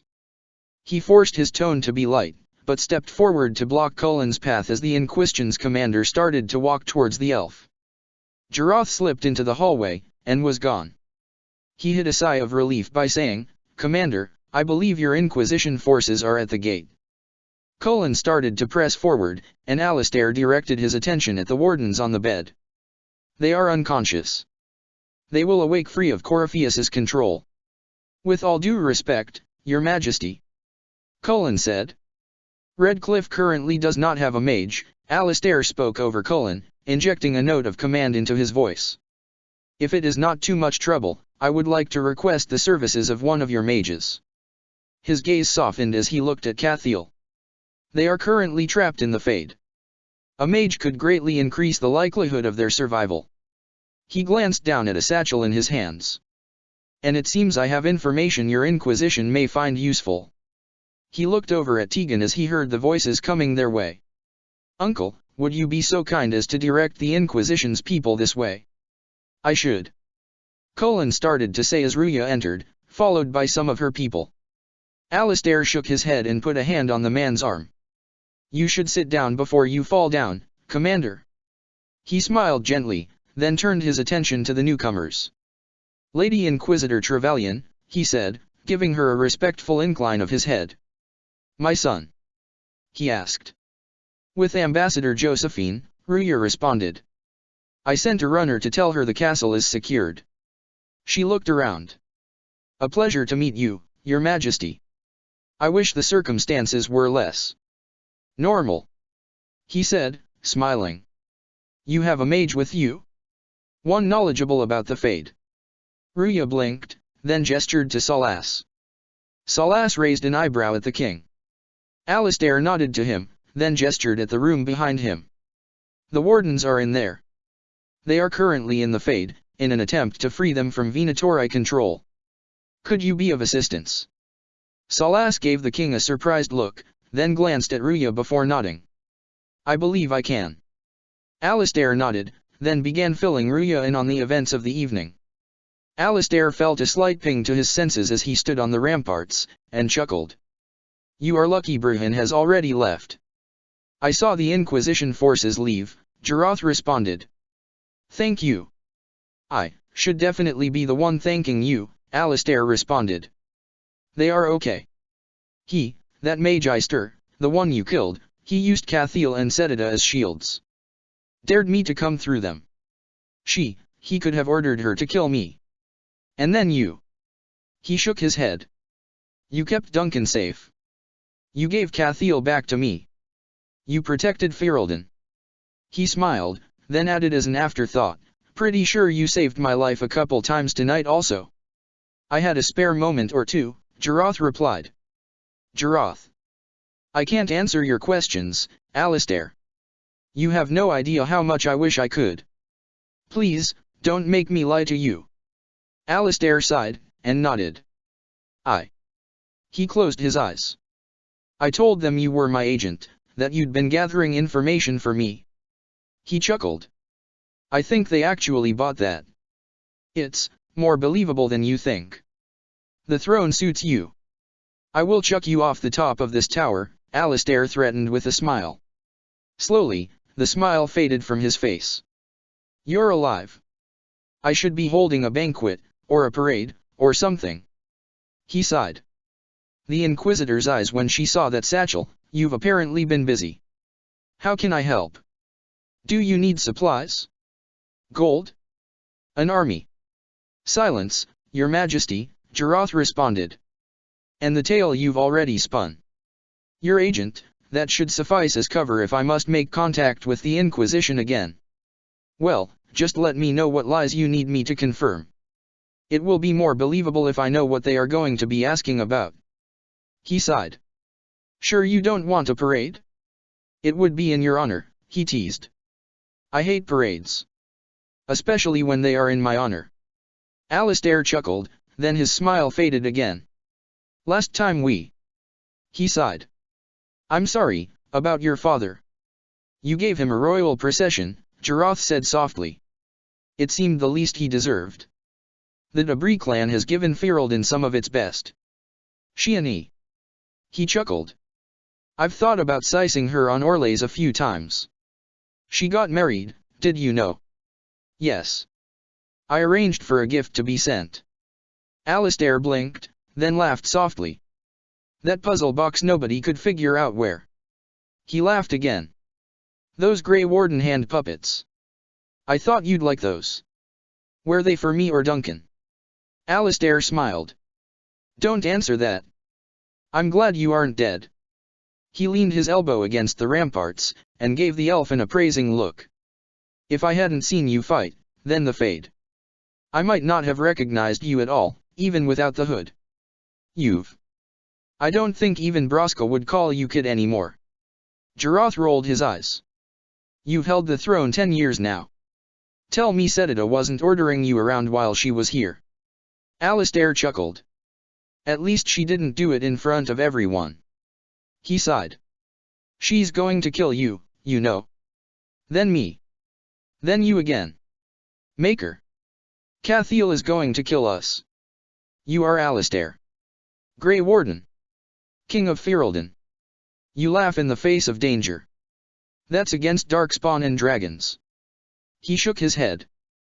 This, he drew out the words, is Cathiel and Setida. I'm not worried. You aren't. Alistair said. I can outrun you. Alistair laughed, then hugged the man tightly. I've missed you. I'm sorry. Now let go of me. Alistair held him a moment longer, pulling him off his feet before finally releasing him. Whatever you are doing. He sighed.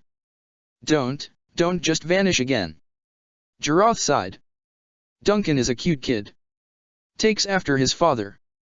Alistair, think for a moment what you would do to protect your son. Alistair nodded.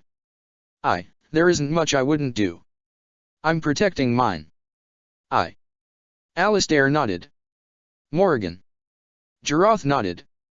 If a boy comes to you, and says his name is Kieran, I will do everything in my power to keep him safe. As myself, as a warden, as King of Ferelden.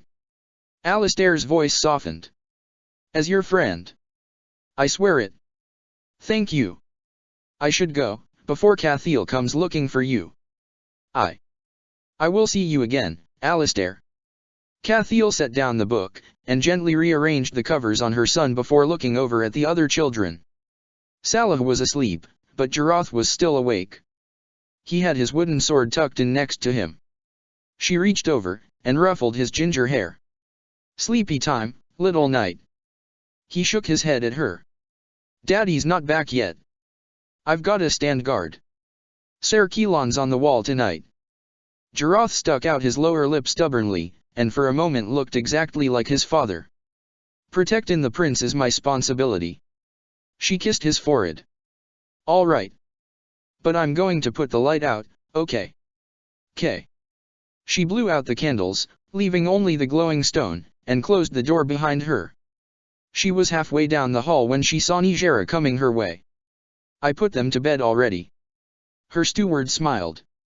My apologies, Your Majesty. I was caught up talking with the Inquisition's agent. One of the newly hired servants is Venatori. They are taking him in for questioning. They are welcome to him, and good riddance. There was a blank spot in her memory of several hours. Several hours of her son and husband being in mortal danger. Your son is taking his guard duties very seriously. Nigera walked with her towards the library. He's been pestering Rory for a real sword. I promised him an archery lesson if he stops tormenting his tutors. I've prepared the rooms. The ship should be in tomorrow. Thank you, Nigera. Alistair smiled as Lenore planted a kiss on his cheek, then growled when Zevran did the same thing. I hate them, he said to the dwarf that followed them in. Broska grinned. Bend down. My turn. I hate you too. But he bent, and let the dwarf plant a kiss on his cheek. Cathiel just laughed. It's so good to see all of you. She hugged Lenore. Lenore hugged her back tightly. First things first. Right.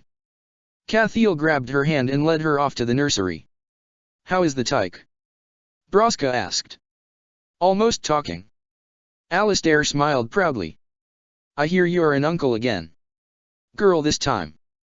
Broska and Zevran sat down across from Alistair. Rika's proud as can be. He glanced at Zevran, then back at Alistair. How bad? Burhan had a knife to Tegan's throat. Cathiel had an arrow pointed at my face. Alistair clenched his fists. That. He gritted his teeth. They were going to use Duncan to make me agree to possession.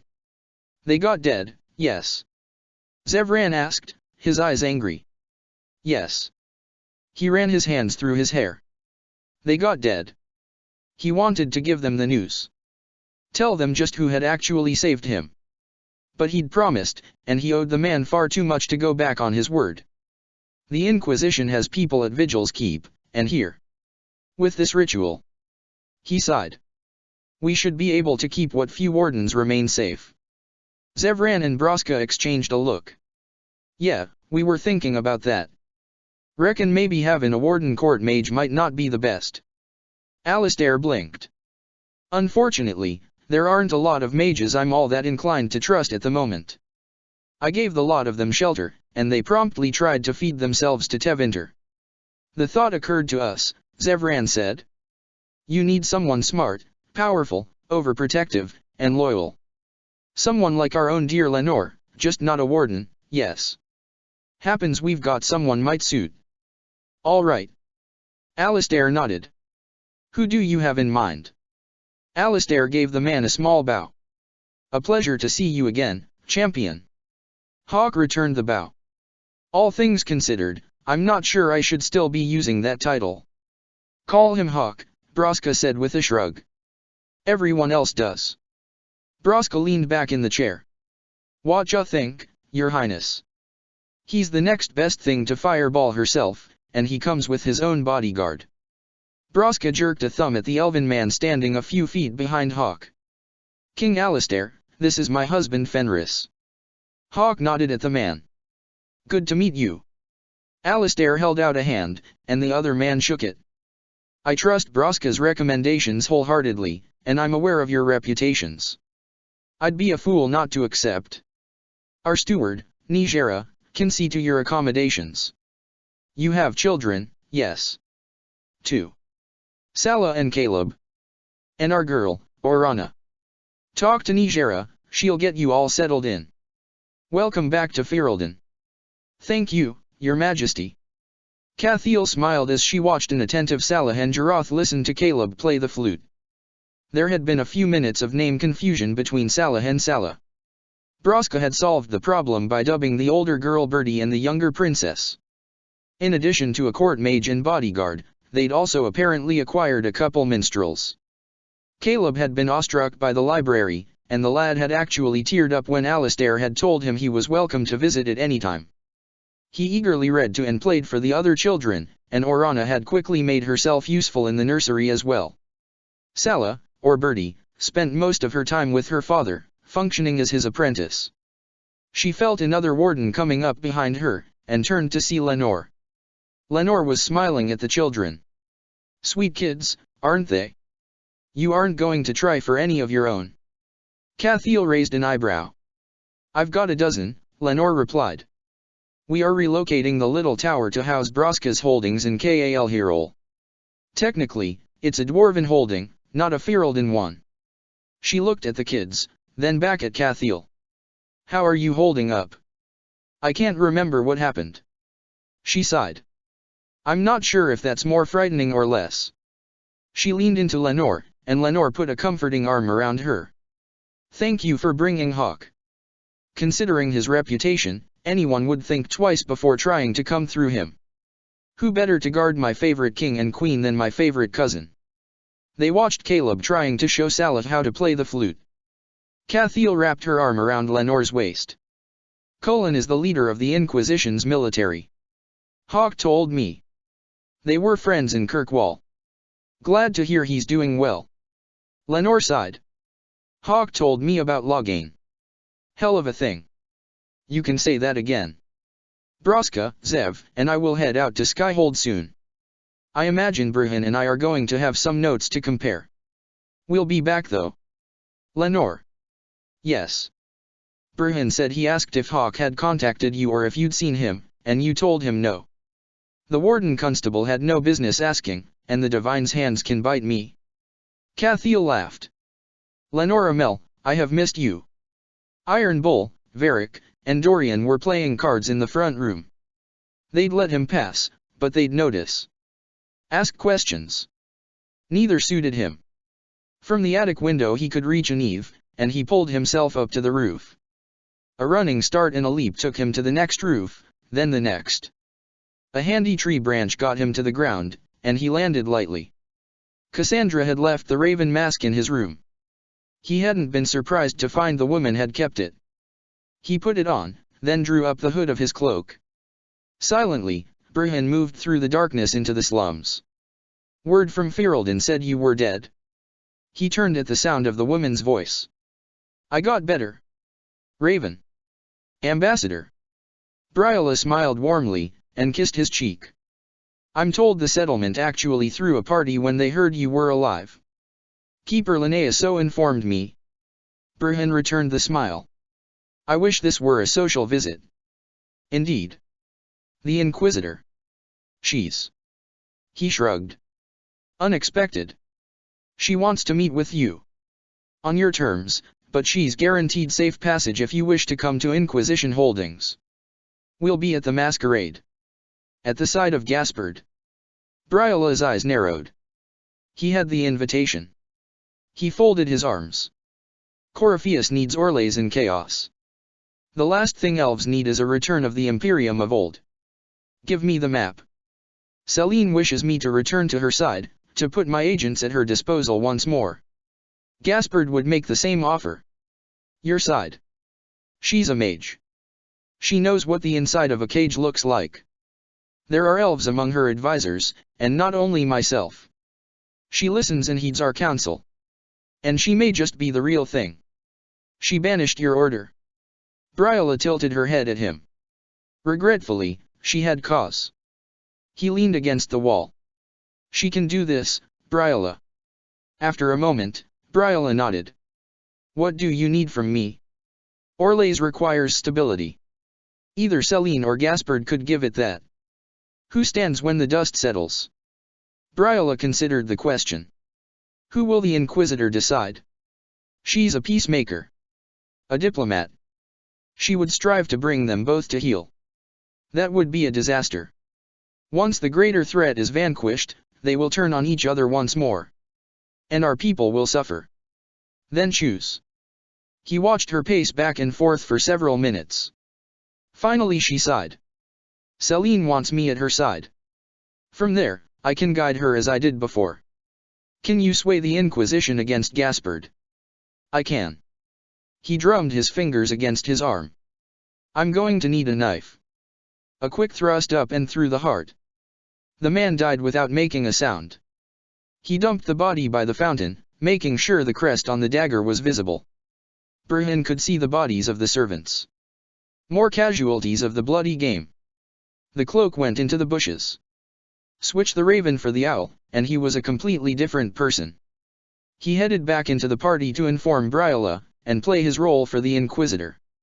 Leliana saw the Inquisitor, Sira, Cassandra, and Salasco after the Grand Duchess. Josephine was standing near the Empress, and two men stood in front of them, blocking the oncoming Venatori. The taller of the two men caught the Venator's arm, and twisted it sharply to force the man to drop his blade. A heartbeat later, he'd snapped the Venatori warrior's neck and helped himself to the blade. More Venatori moved towards the Empress, and then Cullen was there as well, sword in hand. Otwin had shoved Josephine's sister and the Empress's handmaidens into a corner and was currently employing a candlestick as a weapon. And rather well. On the other end of the ballroom, Iron Bull picked up a Venatori agent and flung him over the railing onto the dance floor, where he lay unmoving. Dorian stood at Iron Bull's back, using his magic to assist the big man. She dodged an attack, and flung her knife into the eye of her attacker. Two others came at her. She was seeking a weapon when both men suddenly grabbed their throats and began choking and dying. Leliana blinked, and looked up to see Morrigan. The Swamp Witch gave her a nod before turning to go aid the Empress's defenders. Within only a few minutes, the Inquisition's forces had dealt with the Venatori. Josephine was already talking to Céline, who was nodding in reply. Vivian was doing some healing, but it appeared 4 Inquisition soldiers and 3 of the guests had been killed in the attack. Leliana hoped the Inquisitor was faring well against whatever she faced. You know how to make a speech, Marquise. Briola laughed. First Ferelden and now Orlais. Elves becoming nobility. And the sun continues to rise. Brujn smiled. I suggest you write Keeper Linnea personally. I intend to. And Bansheani as well. She handed him a roll of parchment. As per our agreement, information on the Eluvian network. She nodded. When there is time to breathe, I will give you a personal tour. Until then. Anduril guide you, Lethalin. Dareth Shirel. Alistair slipped out the passageway, hood covering his head. In the light drizzle, nobody even looked twice. He made his way through the city, and into the old warden locker. Casting out his senses revealed the other presence, and he walked over. Alistair. Morrigan is at Skyhold. He watched Jaroth carefully. As is my son, Jaroth replied quietly. Then you know. Alistair nearly sagged with relief. Thank the Maker. I wasn't really looking forward to having to be the one to break the news. He sat down on one of the crates. You could have told us. You do recall who the boy's grandmother is? Maker. Flemeth. Alistair sighed. Yes, I can see how that would be an issue. So you and Morrigan. Jaroth laughed softly. My lady wife. Let me get this straight. Alistair took a breath. Not only did you up and disappear on us, but... He stared at the other man. You got married and had a child without letting Cathiel and Lenore fuss over you. Now you see why I must stay in hiding. Jaroth. Alistair sighed. You saved my son. If yours ever needs anything. I know, Alistair. And thank you. Cathiel greeted Setida with a hug. Lenore and Braska are meeting us in the study. Has the Inquisitor spoken to you yet about recalling wardens from the Free Marches? Setida fell into step beside her. Not yet. It's on the list of things Brujn is going to discuss with her. They've taken over one of House Braska's holdings in the Marches for now.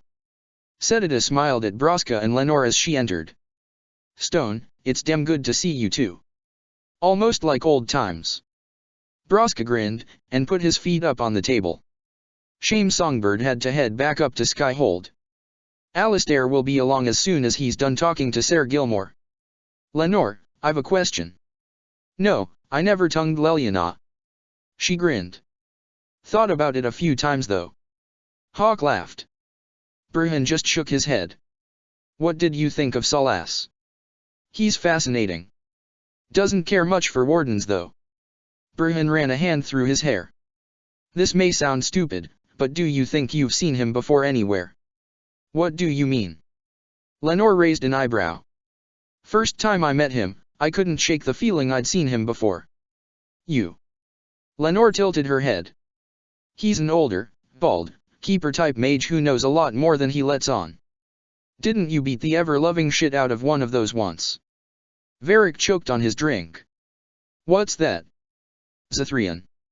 Brujn gave her an impatient look. No. Not him. Wait, I got to hear this story. Varric stared at Lenore. Songbird never told you about the time he beat up the progenitor of werewolves. Lenore Constance Amel.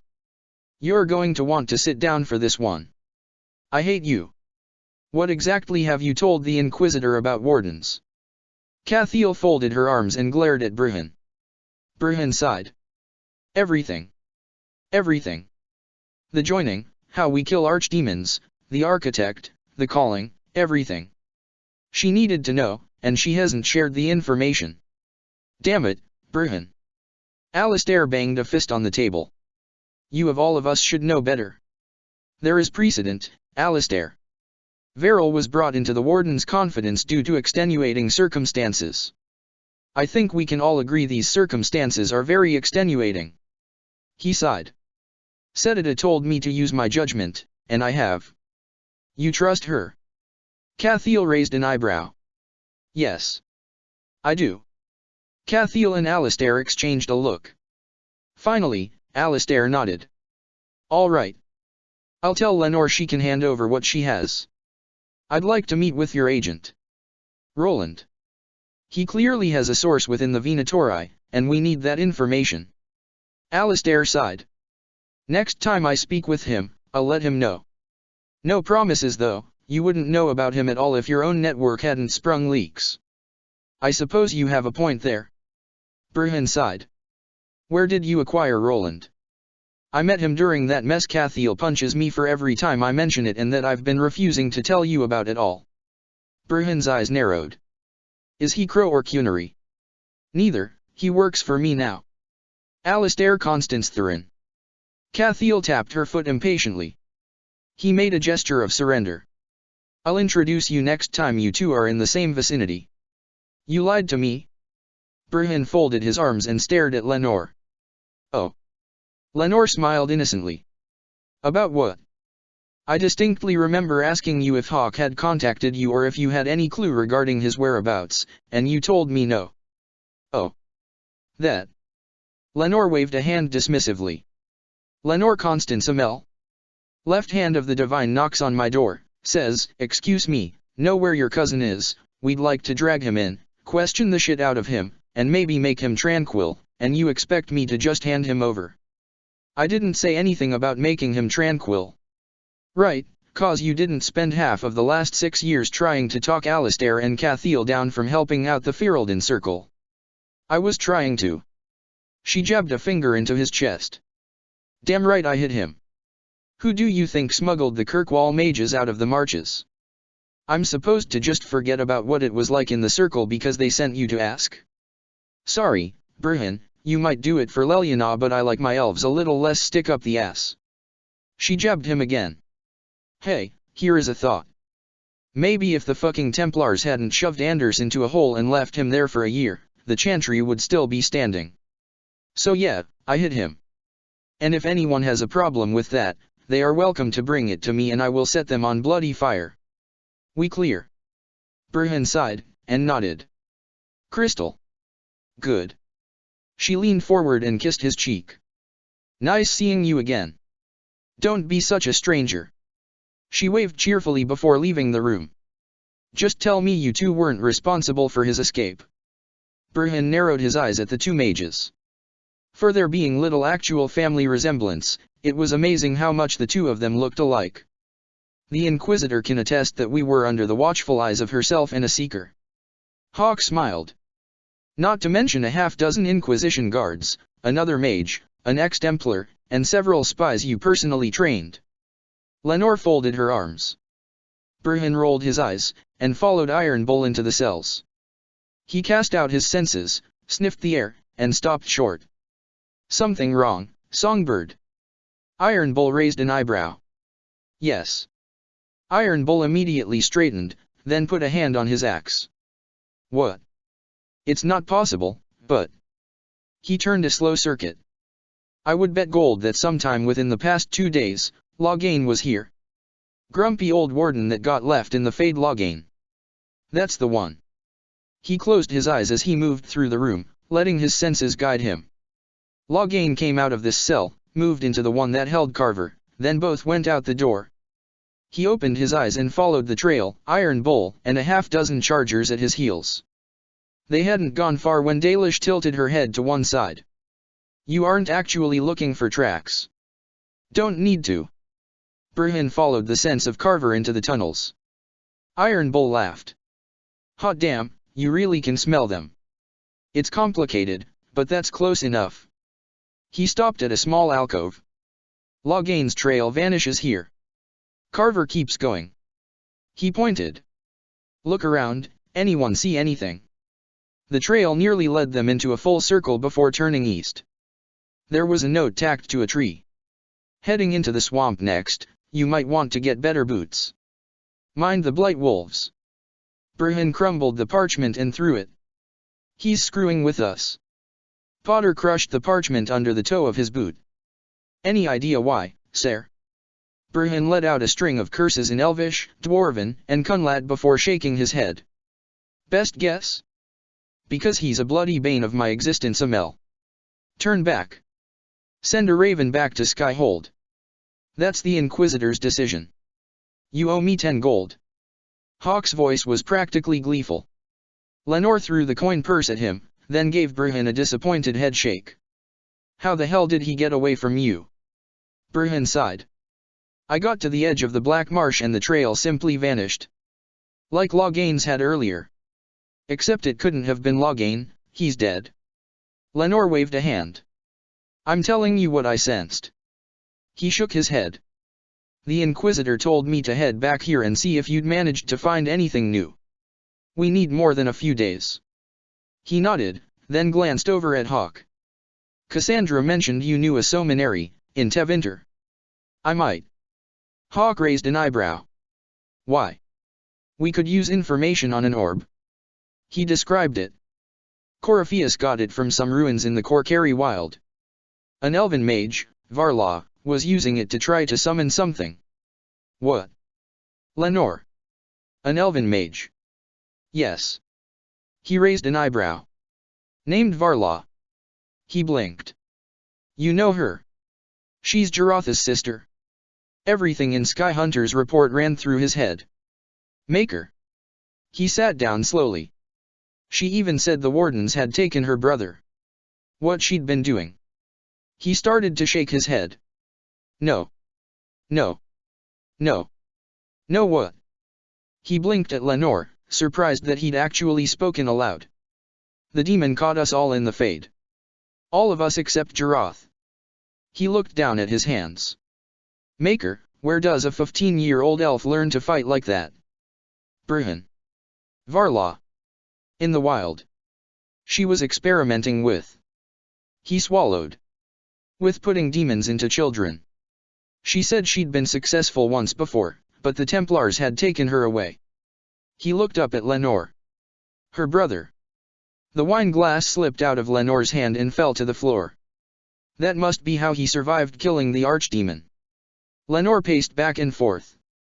He was already possessed, so it didn't affect him. And he knew it, that's why he went in. She whirled.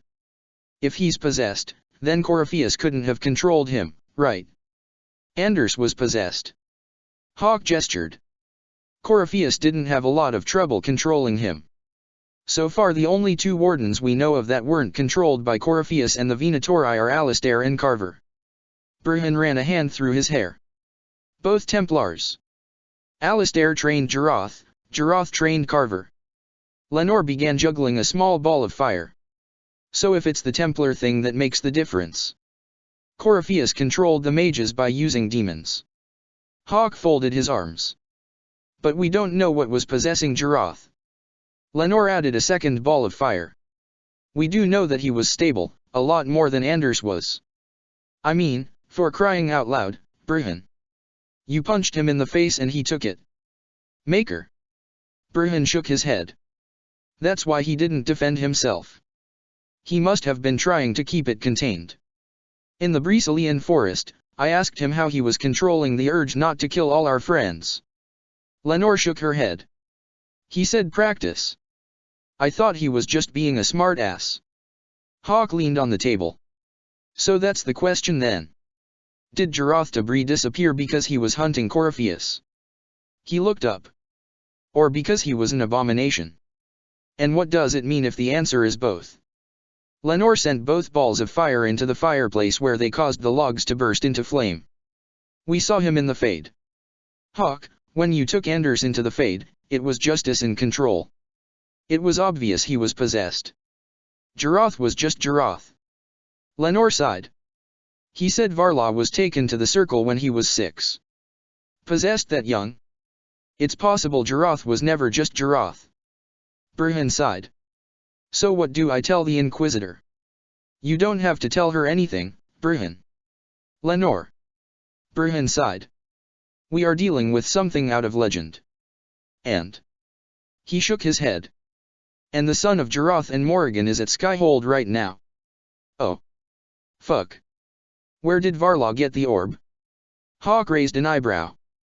Damn good question. Burhan growled. Fenharil Mogilina. He didn't tell people he had a sister. He didn't tell people he was possessed. He didn't tell people he had a kid. He didn't. He kicked a chair across the room. He never even bloody told us how Flemeth got us out of the tower, that she could turn into a maker-cursed dragon. Oh hell. Hawk shook his head. Flemeth. That amulet. She needed me to get it to Sundermount. Marat hurry. Burhan closed his eyes. Morrigan's mother. It all comes back to Flemeth, doesn't it? Lenore shook her head. I bet the orb that caused all this trouble was hers in the first place. I have to tell the Inquisitor. Yeah. Lenore's shoulders slumped. Somebody should. He sensed a warden behind him and turned. What the hell are you doing here? Jarath grinned. Situation changed. Thought you might want fair warning before Leliana's ravens start arriving. Alistair leaned on the wall. Do they know I knew? Hence the fair warning. Jarath gestured. Shall we? Being alive was fun while it lasted. The Inquisition banished the wardens. Better than them being Venatori slaves, said Ida. Jarath stood his ground. I'd have done exactly the same thing in her place, and so would you. Ida growled. You could have warned us. I did. The report clearly stated that Corypheus could control wardens and that he might not be dead. You think a single piece of paper left on your desk was good enough? Ida clenched her fists. And then you just take off in the middle of the night. She gestured. 7 years, Jarath. 7 sodding years. We looked for you everywhere and then we. She turned away and kicked a chair across the room. We set up a shrine, Cathiel's voice was quiet. Held a funeral. She took a step forward and punched him. I wept for you, you son of a bitch. Nijera named her son for you, and all this time you were. She hit him again. You didn't come to your own father's fucking funeral. She turned to Alistair. And you knew. He didn't know until Redcliffe. Jarath's voice was quiet and firm. And I swore him to secrecy. He's not your fucking husband. Maker, Cathiel, he'd just saved your life. I'd have given him the damn throne if he'd asked for it. Alistair tried to put a hand on her arm, and she jerked away. Stone, Jr. What you did was cold. Broska leaned on the table. Unforgivable cold. He gestured. The whole damn world fell apart. We lost Win. Okaran. Sky Hunter. Orliv. Emery. Keenan. Aura. Pedrig. Zeph. Landon. Menara. Lucille. Tanin. Faldin. Girth. Xanda. Jarath listed the names quietly. 100 names, and more. I would bring them all back had I the power. But ashes do not become flesh. I did what I had to do, to keep Ferelden safe. To protect as many as I could from what stirred in the void. I would do it all again, and gladly. Broska shook his head. You. He growled. You had a sister. You have a kid. You dash. Had a demon in my head for 11 years. Lied to you about what happened in the Tower of Ishal. Stole from the Circle Tower. Helped an elven goddess wreak havoc. Got married without inviting any of you. Silence fell in the room. Lenore pushed back her chair and stood. She took a breath, and then threw herself at Jarath. She wrapped her arms around him tightly. He stood there a moment, and then put his arms around her as she started to weep. Check the description for the links to the author.